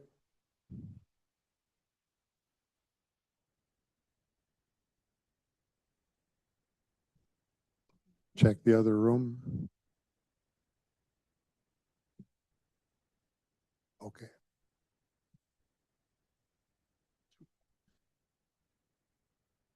Thank you very much. I was just exiled over to the other room. I'm Eric Enberg. I'm at 5425 Morris Thomas Road. And I want to thank you very much for working on this. I want to go ahead and talk about a couple of things tonight with regards to the data center. First of all, the low frequency sound. Low frequency sound is detrimental to human health. It can decrease cognitive function, increase sleep disorders, increase respiratory impairments, ear pain, and vibratory sensations in solid organs. It also can cause psychological distress, which is intense annoyance, agitation, distraction, and increased anxiety. Now, I want to be very careful here and let you know I am not reflexively opposed to the data center, and I live 1 mile away. But I do believe we can make it better. And so I would really encourage you to not have or not to allow an air-cooled system. Rather, a water-cooled system is much quieter, and it lends itself to district heating, which would be a huge boon to this region. In fact, if you were going to drop this data center into a European community, that European community would leap at the opportunity to have the district heating from the waste heat, which from a 500 megawatt system would be something like 40 billion BTUs per day. And so, therefore, I would ask you to consider passing an ordinance laying claim to the waste heat. Number 2, require a water-cooled system instead of an air-cooled system. 3, lay down pipes for a district heating system while putting in the utilities. You can cap them on the end for a bit if you want, but don't dig it up again. And 4, organize a task force to coordinate the formation of a heat district with surrounding communities, such as Duluth and Proctor, etc. This could be a huge boon for this region if we were to do it right. And to the union members who are in this room, I would really recommend that you work on this together with people in this community. And the reason I say that is because you can build a data center in a fairly short period of time. But to put down a heating system, somebody's got to lay down the pipe. Somebody has to install the heat pumps. Somebody has to wire those up. You could have work for decades if we do this right. 30 So seconds, Eric. let's go ahead and work on it together. Thank you. Thank you. Next is Brandon Parker.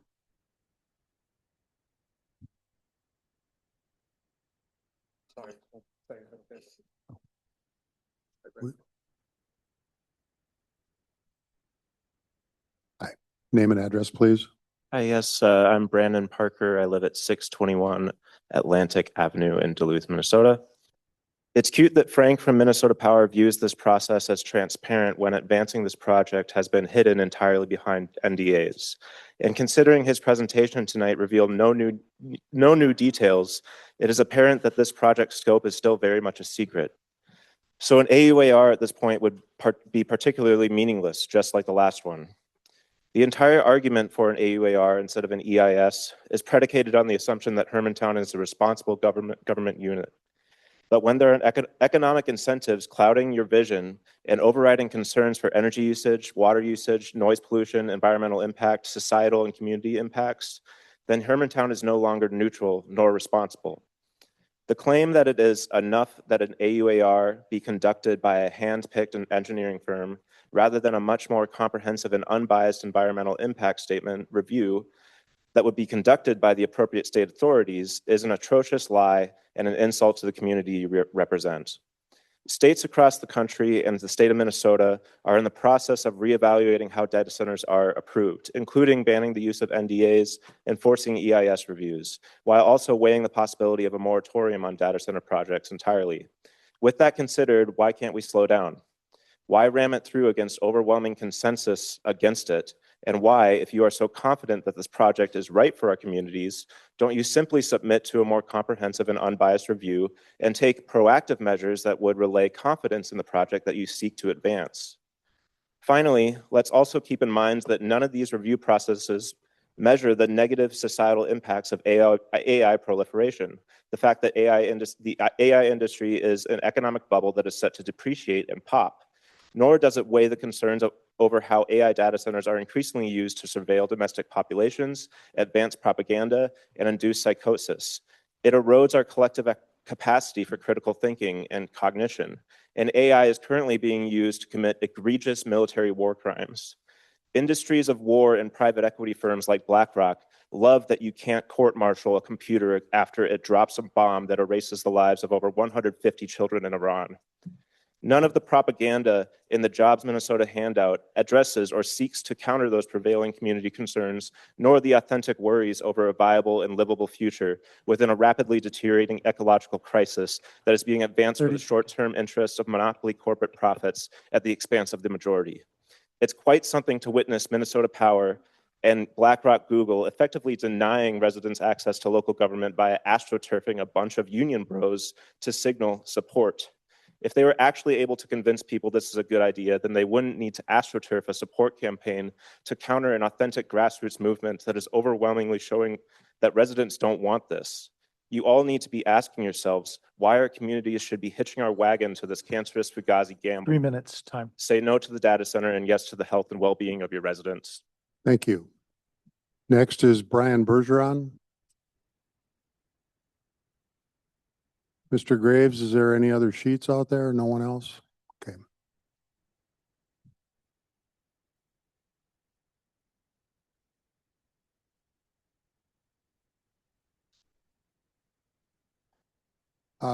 Right now it's 3. If someone signs up for data center that hasn't spoken for the data center. Thank you, Mayor. Should I start or? You can start with your name and address. He'll bring the list up to me. 5164 Country Lane, Hermantown. So I feel that the proposed hyperscale data center in Hermantown should not move forward. While large technology projects often promise economic development and tax revenue, the Hermantown project raises serious concerns about transparency, environmental impact, and long-term character of the Hermantown area. First, the process that brought this proposal forward has been deeply troubling. For more than a year, discussions about the Loon project occurred behind closed doors while city officials and partners operated under non-disclosure agreements. Residents were left in the dark about a development that could transform over 400 acres of rural land into an industrial complex. Communities deserve openness, honesty from their leaders, especially when decisions could permanently reshape their environment and quality of life. Second, the environmental implications of a hyperscale data center are enormous and still poorly understood in this case.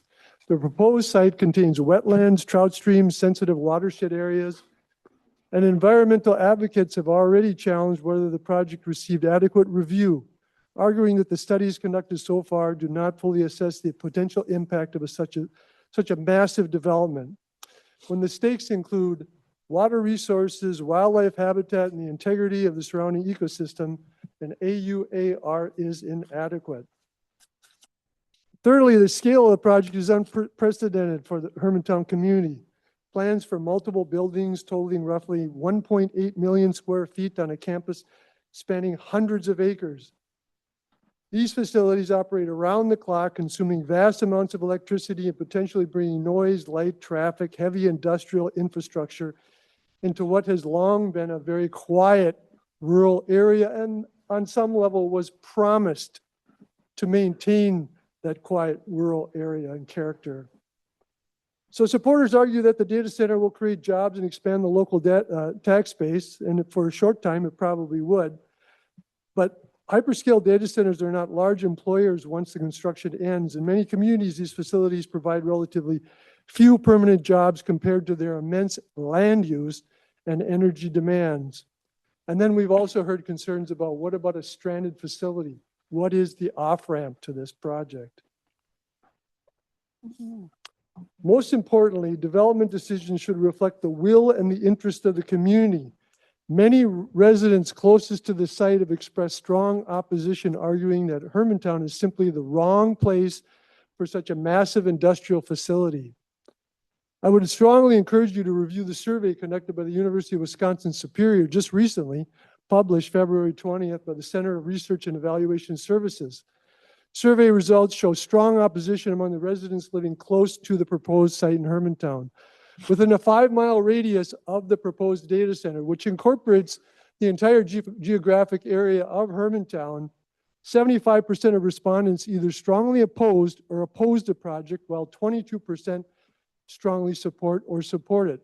And if you condense that radius down further, 5 miles and down to 1 mile, as we've heard from a lot of passioned pleas and opinions here, you go up to 84% oppose or strongly oppose the project. So I think you have to ask yourselves, where's the support for this project? Is it just Google, Blackwork, Elite, or various chambers of commerce? We've heard from the trades. Of course they're going to be against this. I certainly understand why they would be for this project. But the support doesn't seem to reside in the citizenry of Hermantown.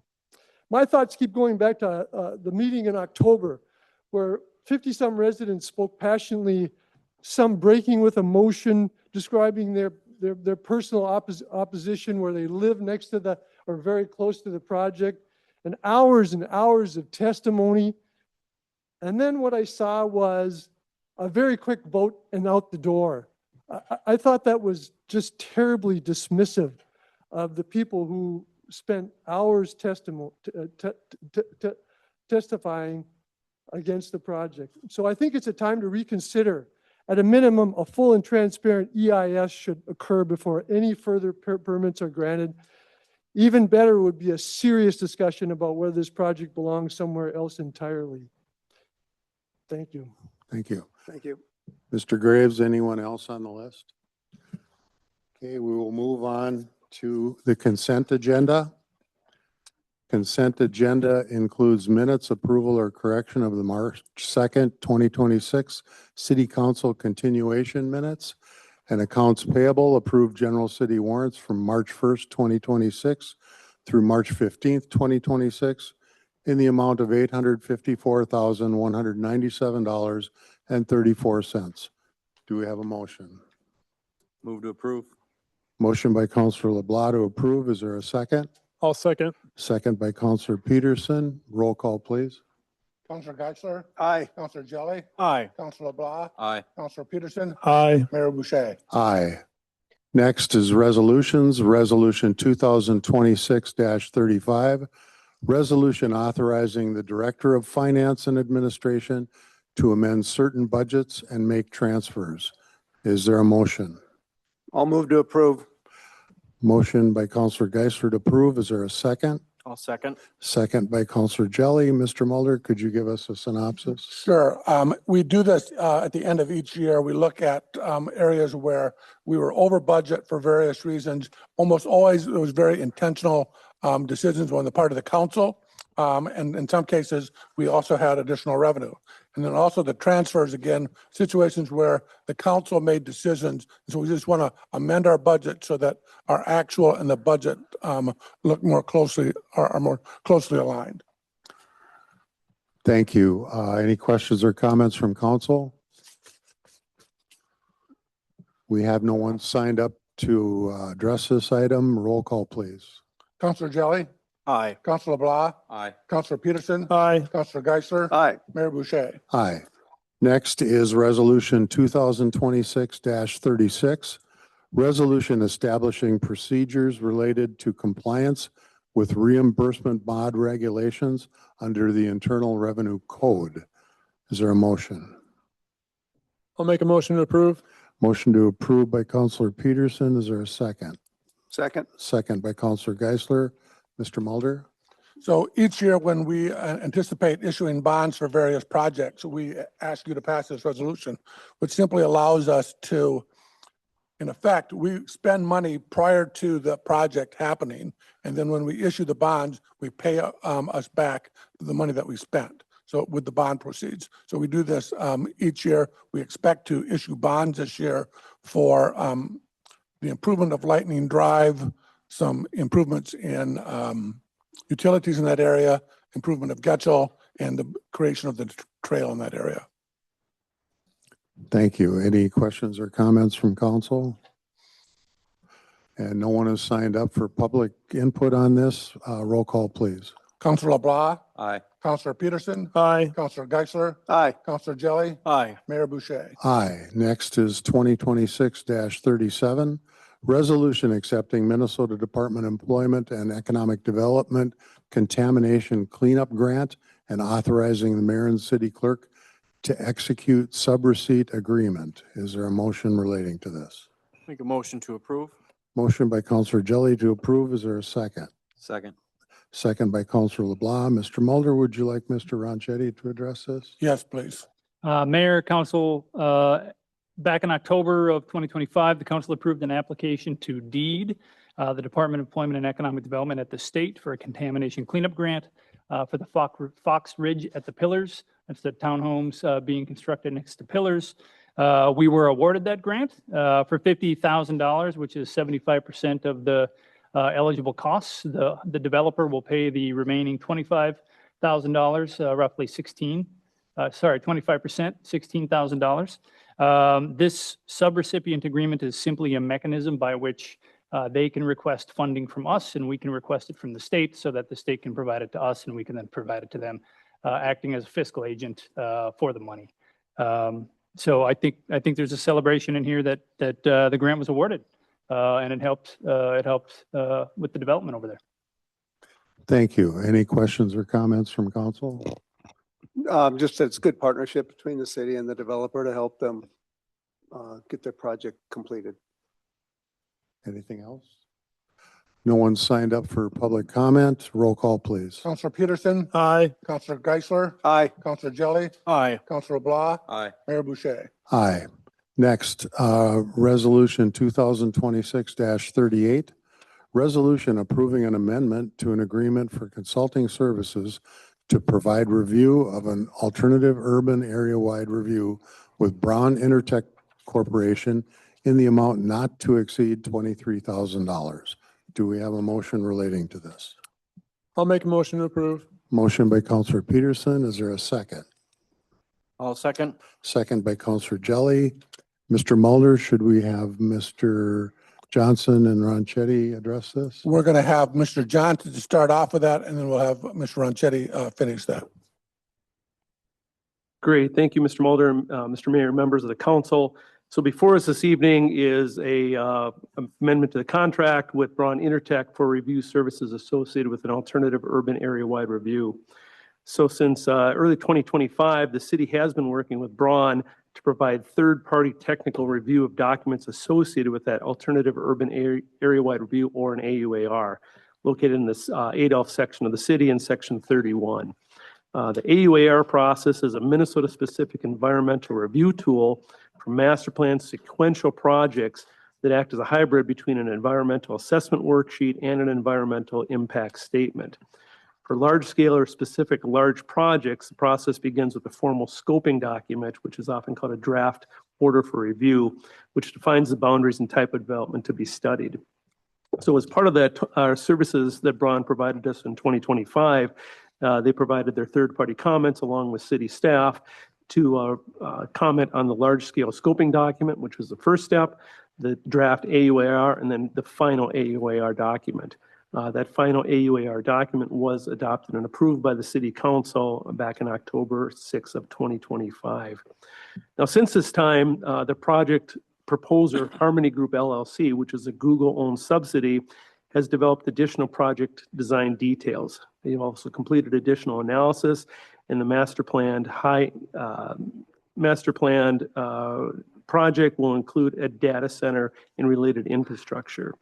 Now, as such, the city of Hermantown and the project proposer decided to voluntarily update the AUAR, and that this document will be, like I said, serve as an update to that AUAR and nullify the previous AUAR document.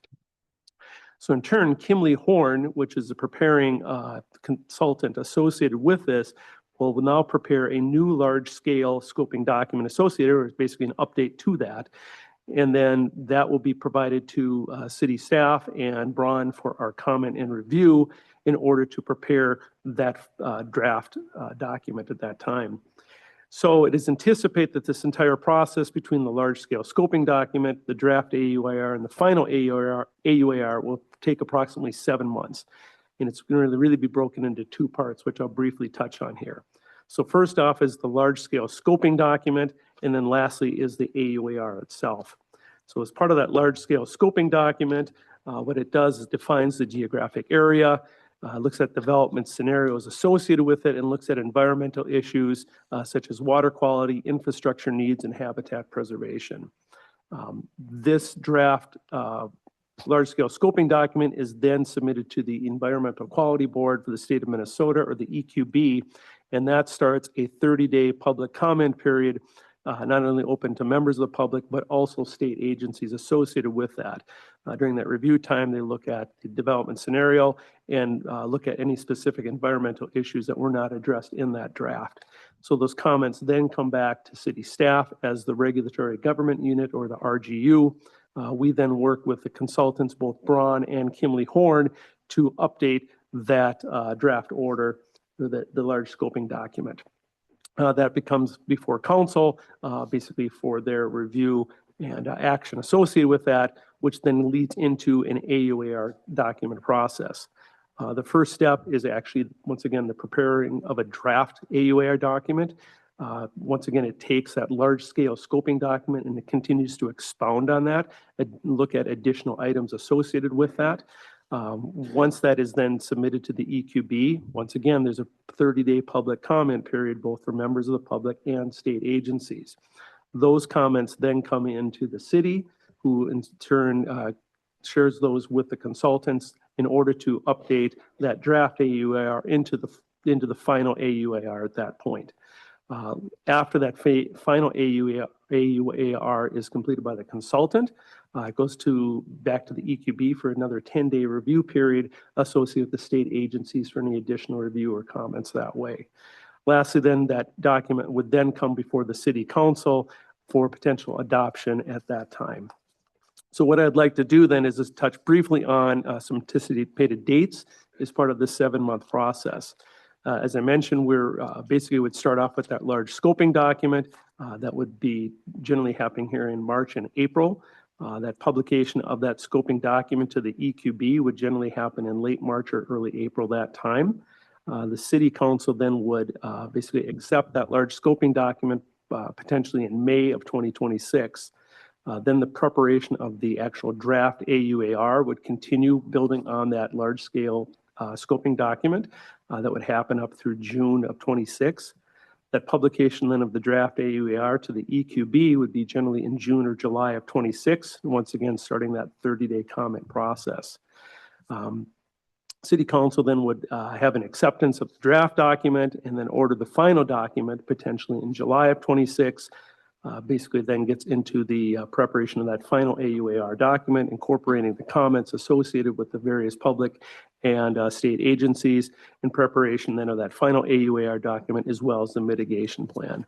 That essentially would happen up through August through September of this year. Once again, that document is published again to the EQB for comment at that portion. And then lastly, anticipated generally around September of 26, there would be a council action associated with that final AUAR document. So right now, really what this is just for the amendment to the contract with Braun Intertech to provide third-party review services along with city staff that once again, we then would continue to work with Kimley Horn as the preparing consultant of this AUAR process document that way.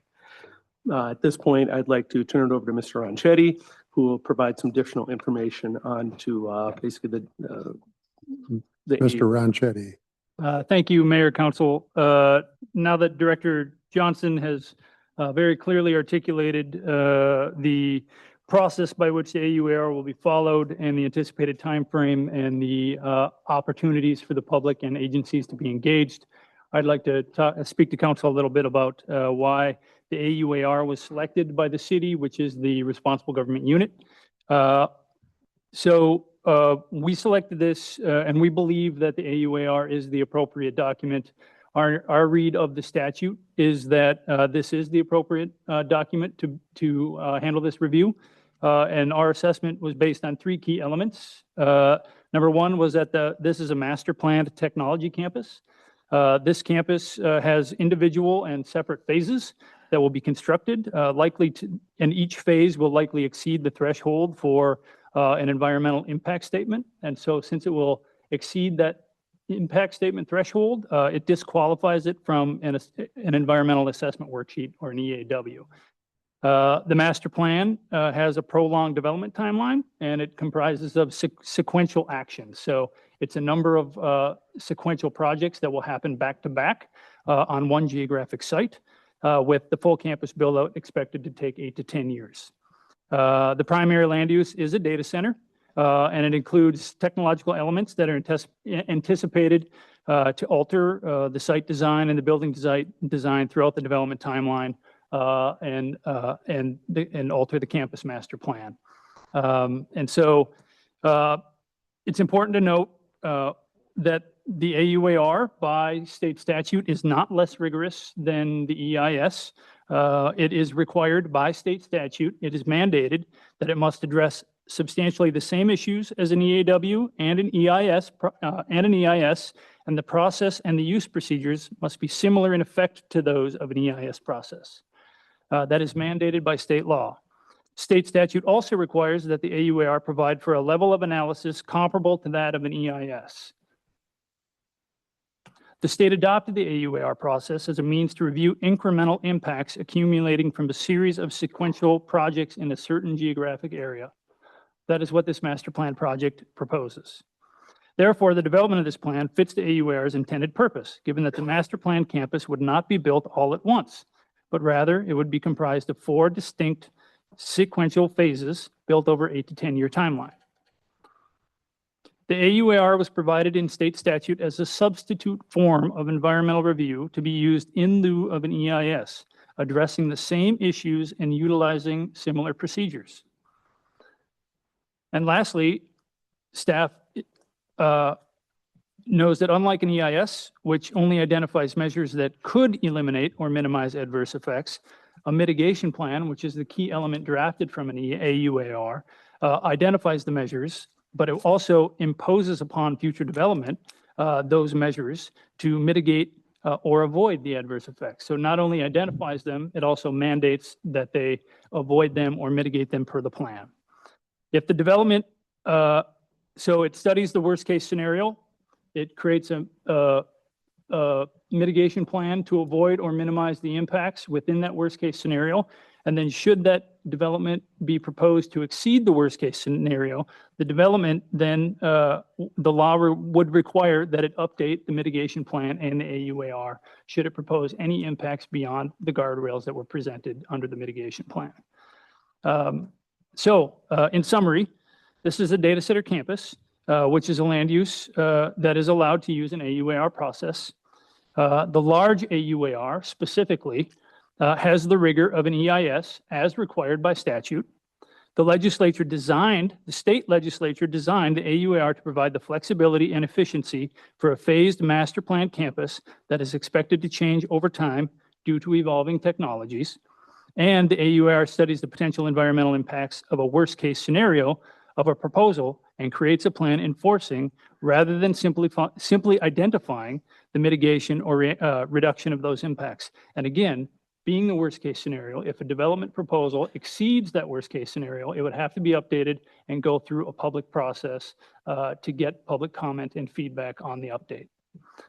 So now I'll pause and we'll, again, and not to take City Administrator Mulder's words, but this is what's before you tonight is only a contract to provide third-party review services for an AUAR. This is not approving a project. It's not approving the AUAR. It's not approving the scoping document. It's not ordering a draft AUAR. It's simply a contract approval. And the payment for this AUAR, third-party review service, is paid for by escrow funds, which have been deposited by the developer, as have all fees associated, all legal fees, all analysis fees, all everything. In terms of contracting has been paid for by the developer through city managed escrow funds in a bank account that we hold control of. Thank you. Any questions from council? I have a couple. It was brought up earlier in the public comment about this one will then supersede the previous AUAR. And you, in your last couple of sentences, you said that in the future, when it gets updated, the same or similar process will take place.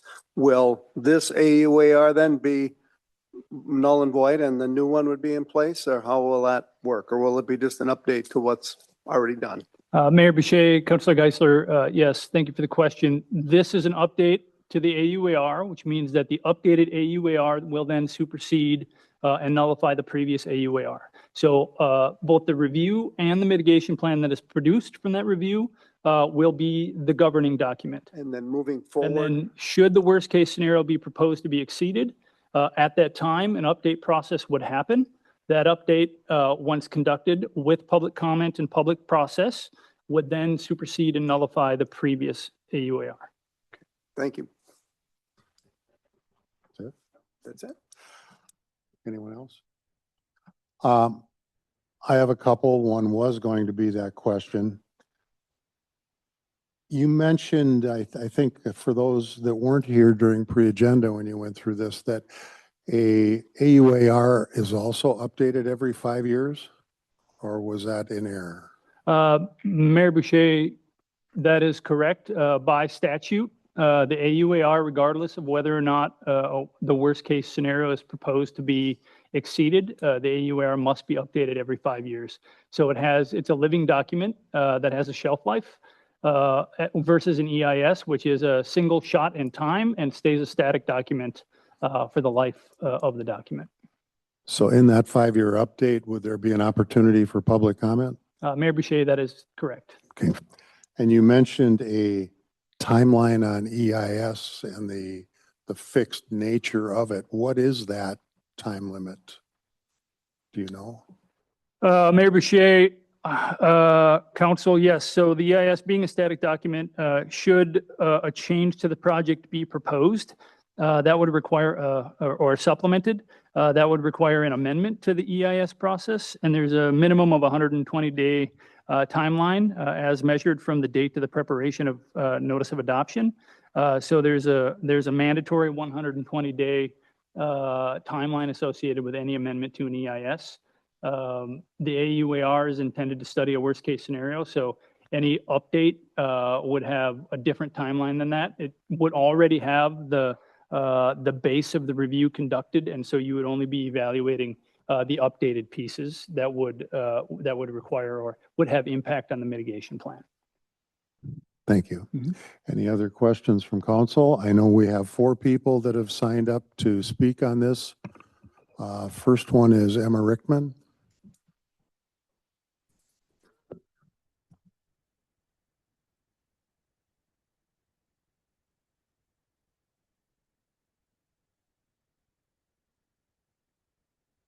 Emma Rixman, 5215 Chris Drive.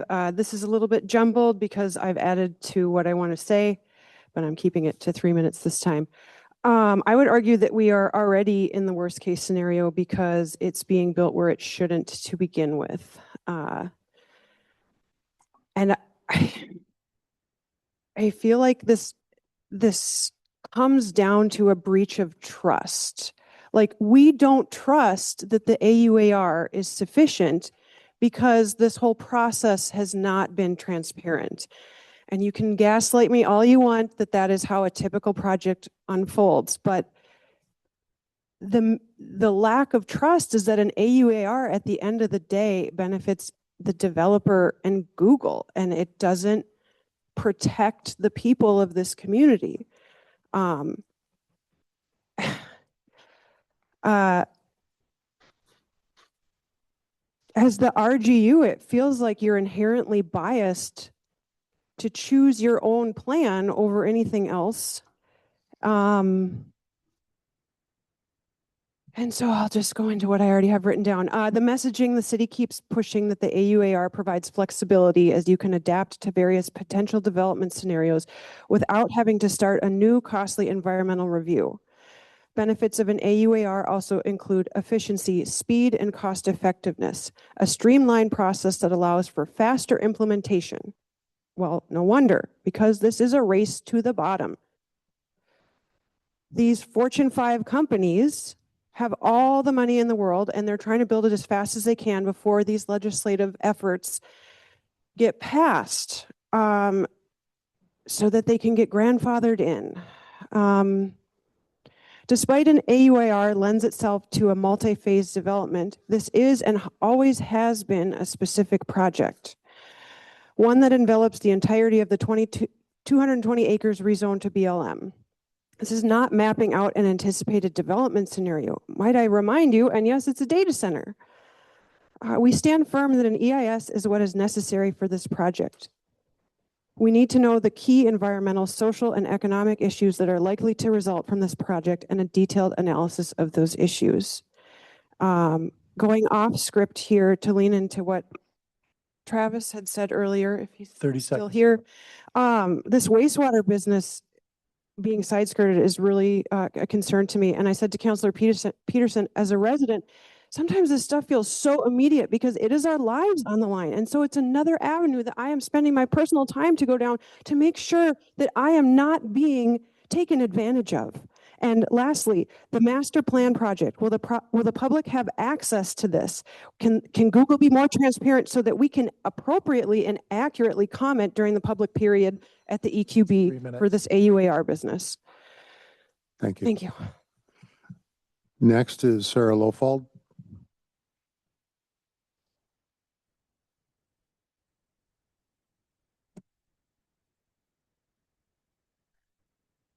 My name is Sarah Lopald, and I live at 5502 Hermantown Road, as you've heard many, many times before.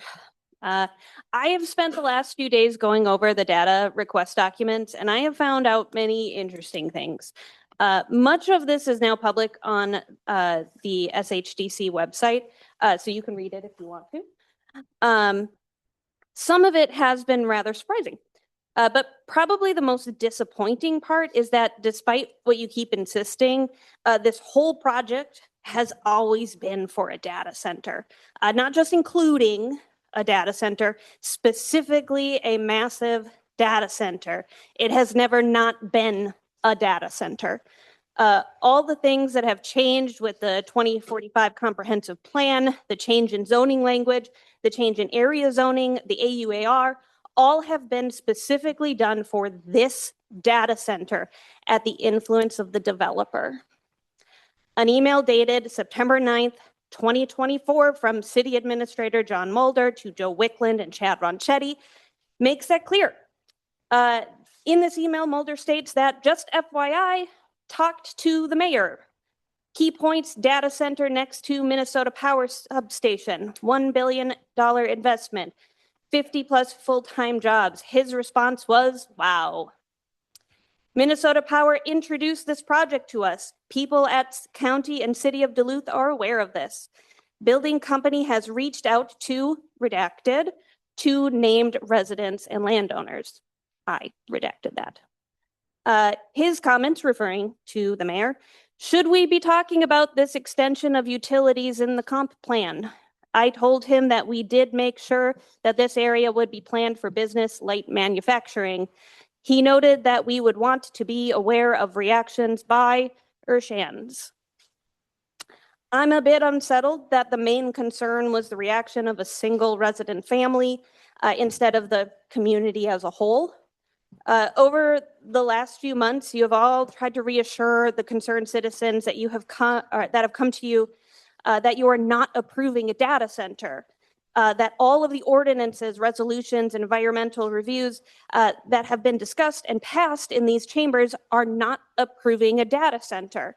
But looking through the emails and documents, it has become very clear that every change to the comprehensive 30 plan, seconds, Sarah. every zoning change, the entire original AUAR has been intricately curated and manipulated for the needs of a single project, that project being Google's massive data center campus. I don't think you should continue with an AUAR when the land was originally rezoned in apparent bad faith. So I will ask you again, if residents of Hermantown show up at a city council meeting to oppose the development of a massive data center by Google, will you listen? Thank you. Next is it Pete Taylor? Name and address, please. Peter Taylor, 4198 Solway Road, Hermantown.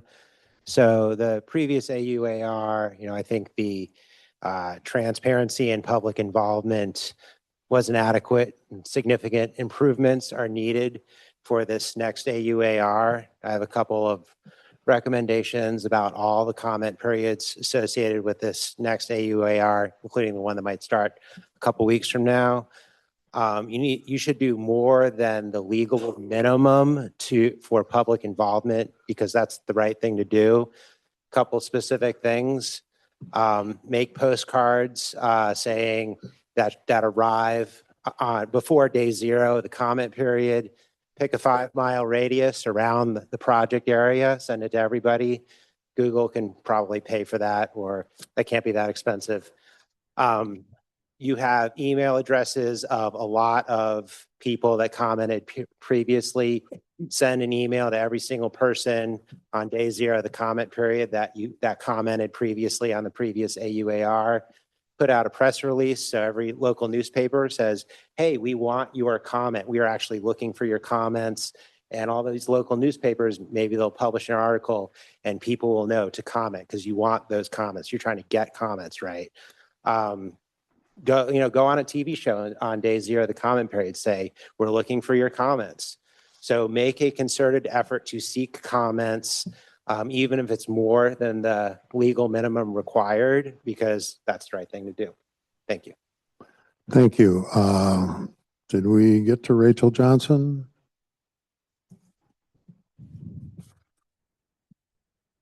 Name and address, please. Yeah, good evening. Rachel Johnson, 5702 Oneida Street, Duluth, Minnesota. Good evening, Mayor and councilors. Thank you for the opportunity to speak tonight. Google's announcement in Hermantown is one of the most significant economic opportunities in Northeast Minnesota that we've seen in many years. And a project of this scale does deserve serious public discussion, as was just mentioned by the previous speaker.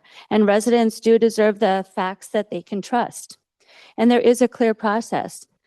Hermantown is using an AUAR, which is an alternative urban area-wide review, which we've talked a lot about tonight.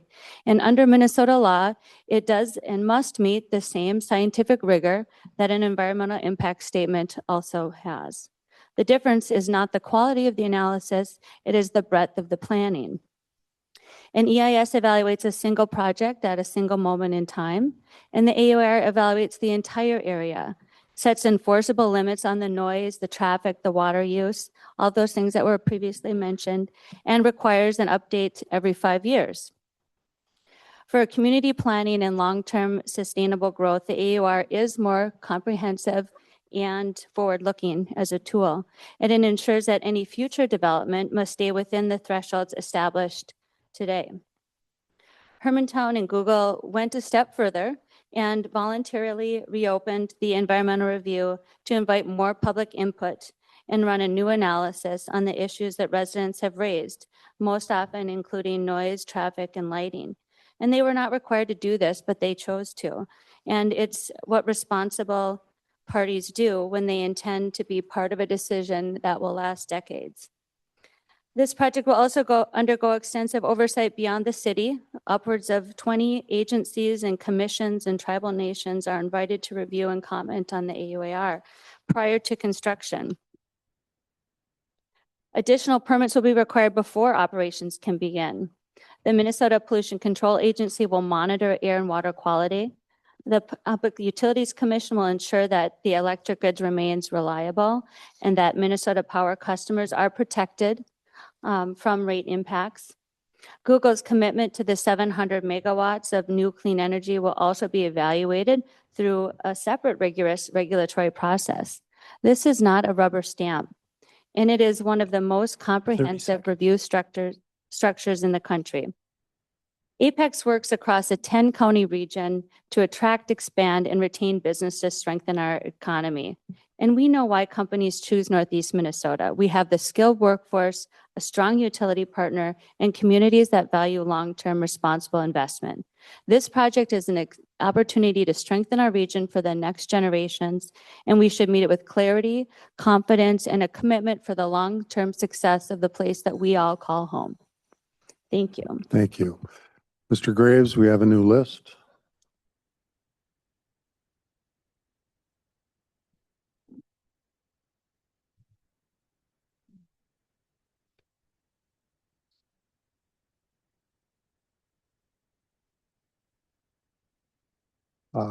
Karen Harmon.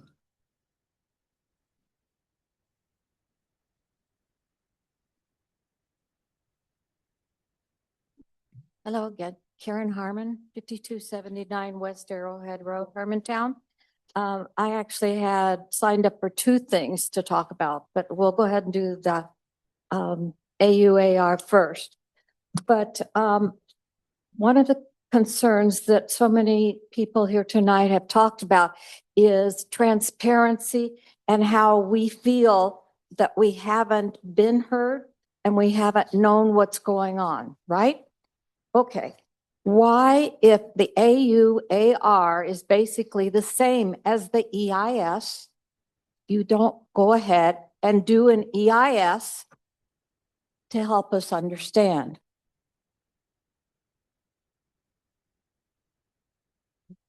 The second thing has to do with our neighbors, our indigenous neighbors. The concern was raised that there is possibly an indigenous cemetery on this land, and that has not been evaluated. When it was brought up earlier, I can't tell you exactly which committee, which city council meeting it was brought up, but there was nobody available to evaluate the land for indigenous remains. When they were working on I-35, they found indigenous remains. I think it needs to be followed up on, and that would help with the 1854 treaty. They're our neighbors. And finally, gentlemen, I've brought this up at other meetings, but for those of us that have hearing difficulty, it would be nice if we had a voice to text because it's very difficult to understand you. And I'd like to know what's going on. For example, the meeting before the city council meeting, when you're talking among yourselves, that's fantastic. But that is not then on the website. And a lot of good information is passed at that time.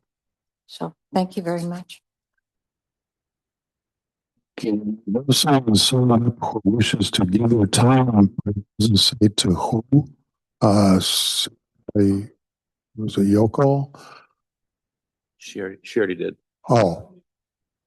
Yeah. Okay, sorry. Jacqueline Dolans.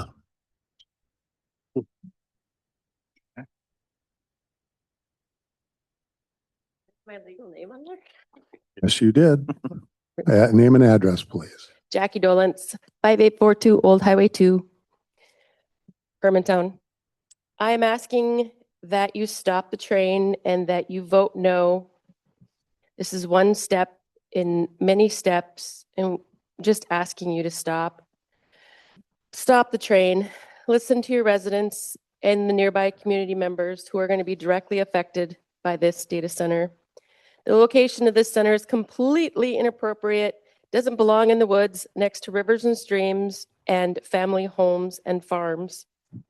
This is a residential area with a few small businesses. I love that I can run to the Adolf store and grab a gallon of milk. I can't do that at a data center.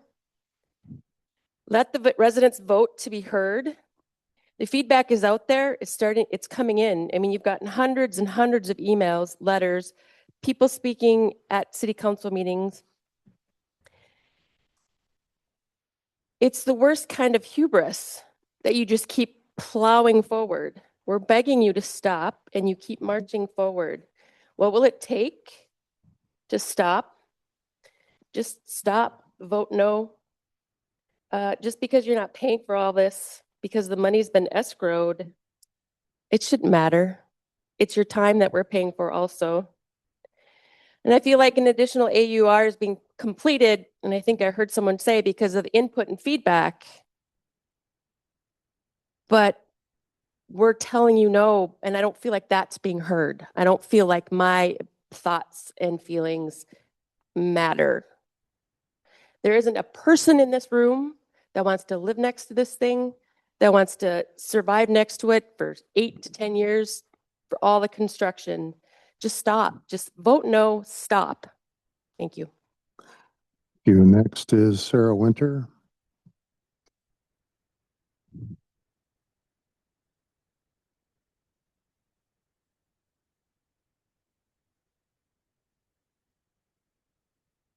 Hi, Sarah Winter, 3658 Birch Road in Hermantown.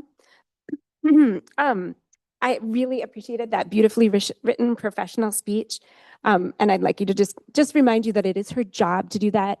And all of us who are these fairly modest average citizens are having to come each evening to talk about this out of our own time. So I have questions that are average citizen questions about the plan, the AUAR plan, and they might seem silly questions, but I'd like to ask them. Mr.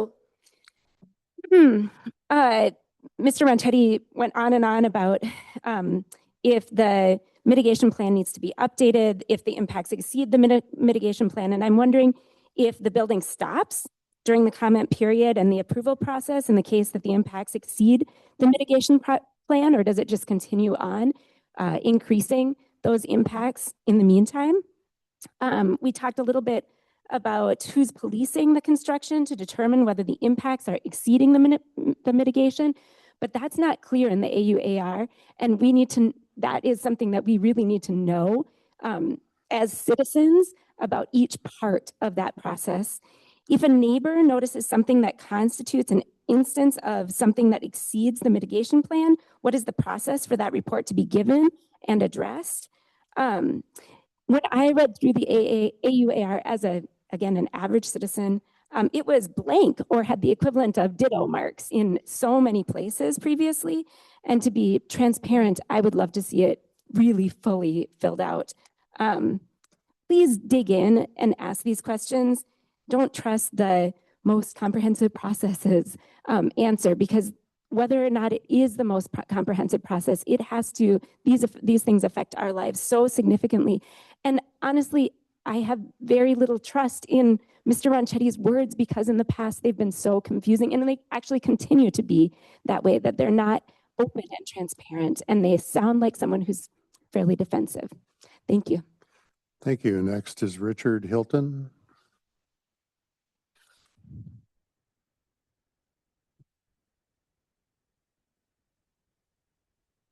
Hello, Richard Hilton again, 5502 Hermantown Road. Sorry, I got so heated earlier. I got a little passionate. So I want to go back in history a little while. Again, the zoning rules were changed to fit this heavy industrial facility into light industrial zoning without citizen input or telling anybody why. Under heavy industrial, which this data center should be, an AUAR, you wouldn't be able to do it. It's because it should be an EIS. They're not the same, and you can correct me if I'm wrong, but an AUAR is an area-wide and scenario-based study. An EIS is a detailed project-specific study. If you want to know the real and true impacts of this actual data center, it's real noise, real energy demand, real generator footprint, the real traffic, the real emissions, real lighting, and real mitigation, you need to do an EIS. Thank you. Thank you. And I believe we have another sheet coming.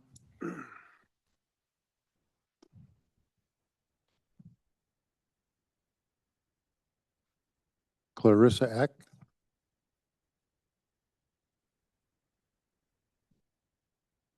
Thank you again. I'll make it short. Everybody's tired. It's my birthday. This is the last place I want to be. Happy birthday. 3505 Solway Road, in Solway Township, 1,000 feet from where this would be built.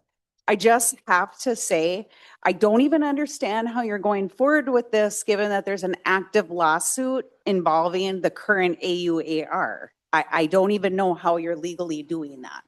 I also have to express huge concern that Mr. Ronchetti, who I don't believe is a lawyer, I looked you up, please correct me, but appears to me to be going through statute and giving you legal advice, which is the unauthorized practice of law. You have a lawyer sitting right there, Mr. Johnson. You have to be just as concerned as I am about how he is going through statute and letting you guys know his interpretation of the law.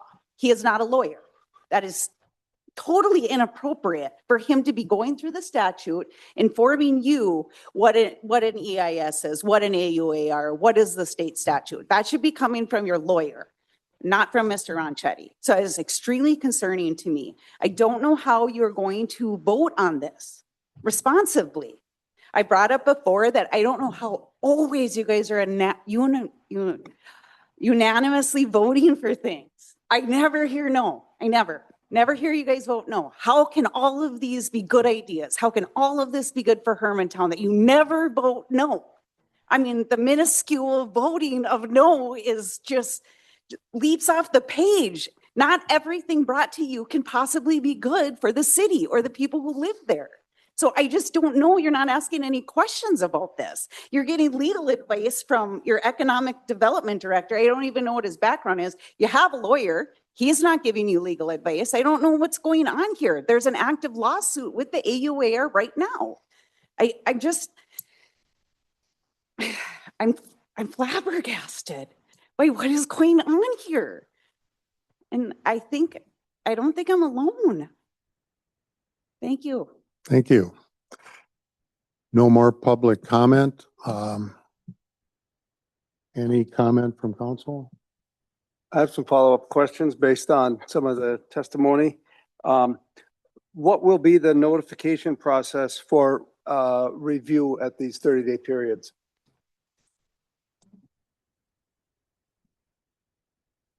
So I'll start, and I'm actually going to look to Mr. Wickland a little bit, and this who's been managing the city's webpage for basically we have a homepage associated with the AUAR for that. So basically to start the process, there'll be a council action for these documents associated with that. Traditionally, what we did is we would notice this out to the EQB. We'd submit it to the EQB, who in turn then notifies the different state agencies, the Native American communities, et cetera, that this document is filed. And it starts a 30-day comment period. Associated with that, we are required to post that notice that this period is now open, like we did before, for the review process. And believe me too, that we actually had the web page and we had links to have this information. So that's how we were able to proceed with that. And in each one of these steps along the way, we still follow those processes. That when we come to a next essentially milestone, that once again, our website is updated. Here's the information. This is what you can do to respond to it. To back up on what Mr. Johnson said, yep, hermantownmn.com/project will be updated with all of the dates. And as we come up on both kind of the council pieces and the public comment periods, there'll be press releases associated with it. So the best place that folks can follow that is the updated webpage. Following up, the question about what can they see? The full doc, I mean, at each phase, it'll be whatever's published. And then the final document will include everybody's and all the comments, correct? Throughout the process, and everybody will be able to see that.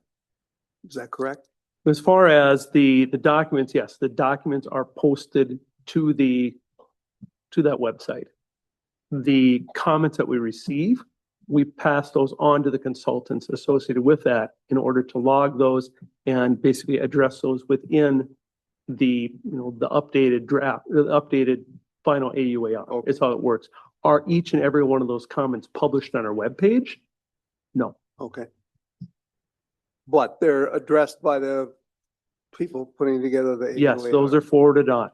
Okay. Now, obviously, we get a lot of comments from, no, I don't want this, to actually people asking questions, how does this affect air, water, et cetera, that way. Yep. Those are substantive comments that can be addressed. So a lot of these questions being asked about cooling and wastewater, et cetera, can be addressed. Those would be passed on to the consultants to be addressed, yes. Who determines if a comment is worthy of being addressed? Us, Braun? Once again, we look at substantive comments because we received hundreds and hundreds of comments, and a certain percentage of others, no, I do not want this. But it's the city that's interpreting whether a comment is worthy of. Actually, Braun does that. Yeah, Braun does it as our third party. Another follow-up, archaeology, is archaeology study part of this to determine possible Native American ruins? Okay. Okay. And then lastly, on the last testimony we heard, while Mr. Ronchetti was citing a lot of state statutes, I'm assuming that there's been lots of consulting with our legal team on that? Mayor Boucher, Councilor Geisler, yes, consulted. I've consulted, Eric's consulted, we've all consulted with legal, both city attorney as well as the litigation representative on the lawsuit, as well as the experts on both sides of the table, our third-party reviewer, our documents and our citations of statute. Of course, we do not make decisions, nor do we make memos in a silo, nor do we give guidance strictly based on one individual's thoughts or opinions or expertise on an item. This is a team effort. Thank you. What revisions or changes to the AUAR justify a public response period? Is it any change, like we forgot a comma, this goes out for 30 days, or what would trigger a comment period?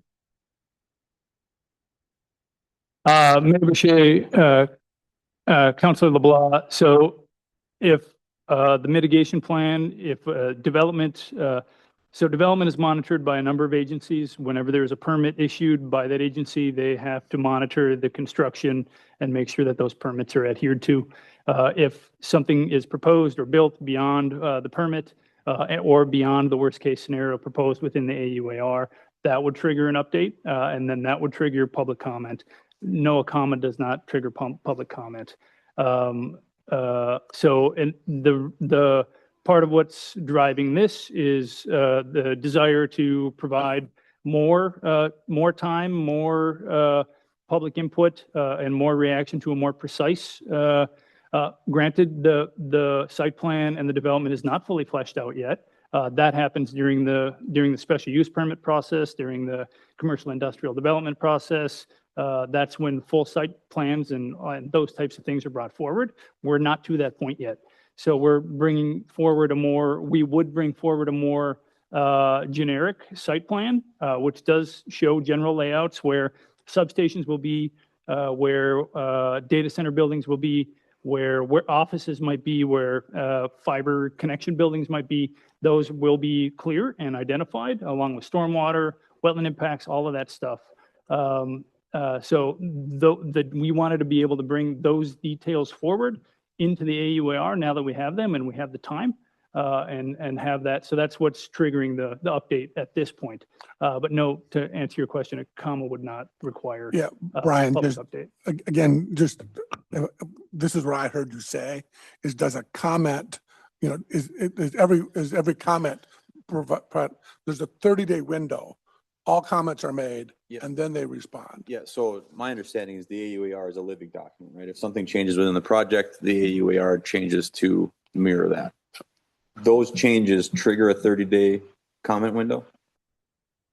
Mayor Boucher, Councilor LeBlanc, so it is a living document by way of if something changes that will increase the impacts or alter the impacts in a significant way, that would trigger an update. But it's a flexible document in that if something changes but would not have a greater impact or a more significant impact, then they would be able to use the environmental review as it stands. I'm gonna ask it again because I don't feel like so like it.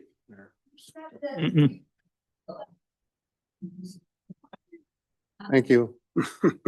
If the AUR has to be changed, right? Site plan changes, we have to move this or that or whatever. Does that trigger a public comment period? No, so that's why we look at the worst case scenario. We look at square footage, whatever that square footage is, that's the maximum square footage that the AUAR basically shows. Now, let's say one building encompasses all that square footage. You have that ability to do that because that square footage has not been exceeded. So it's basically if you would exceed that threshold, then that would mandate an update to that AUAR.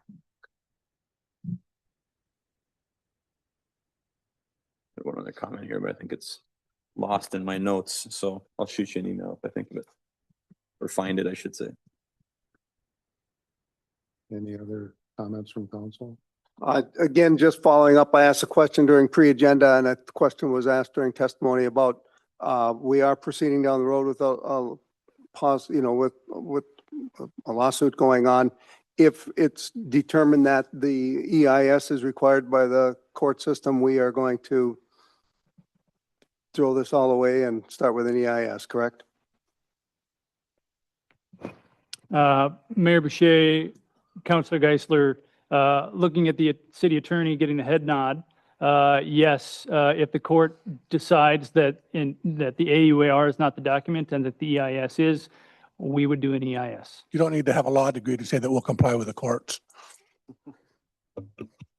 You don't need a law degree to give opinions about whether or not that this is what the law says. Thank you. Okay, are we done with comments? Roll call, please. Councilor Geisler? Aye. Councilor Jelly? Aye. Councilor LeBlanc? Aye. Councilor Peterson? Aye. Mayor Boucher? Aye. Next, we have a motion to adjourn. Motion to recess? Second. All in favor, say aye. Aye.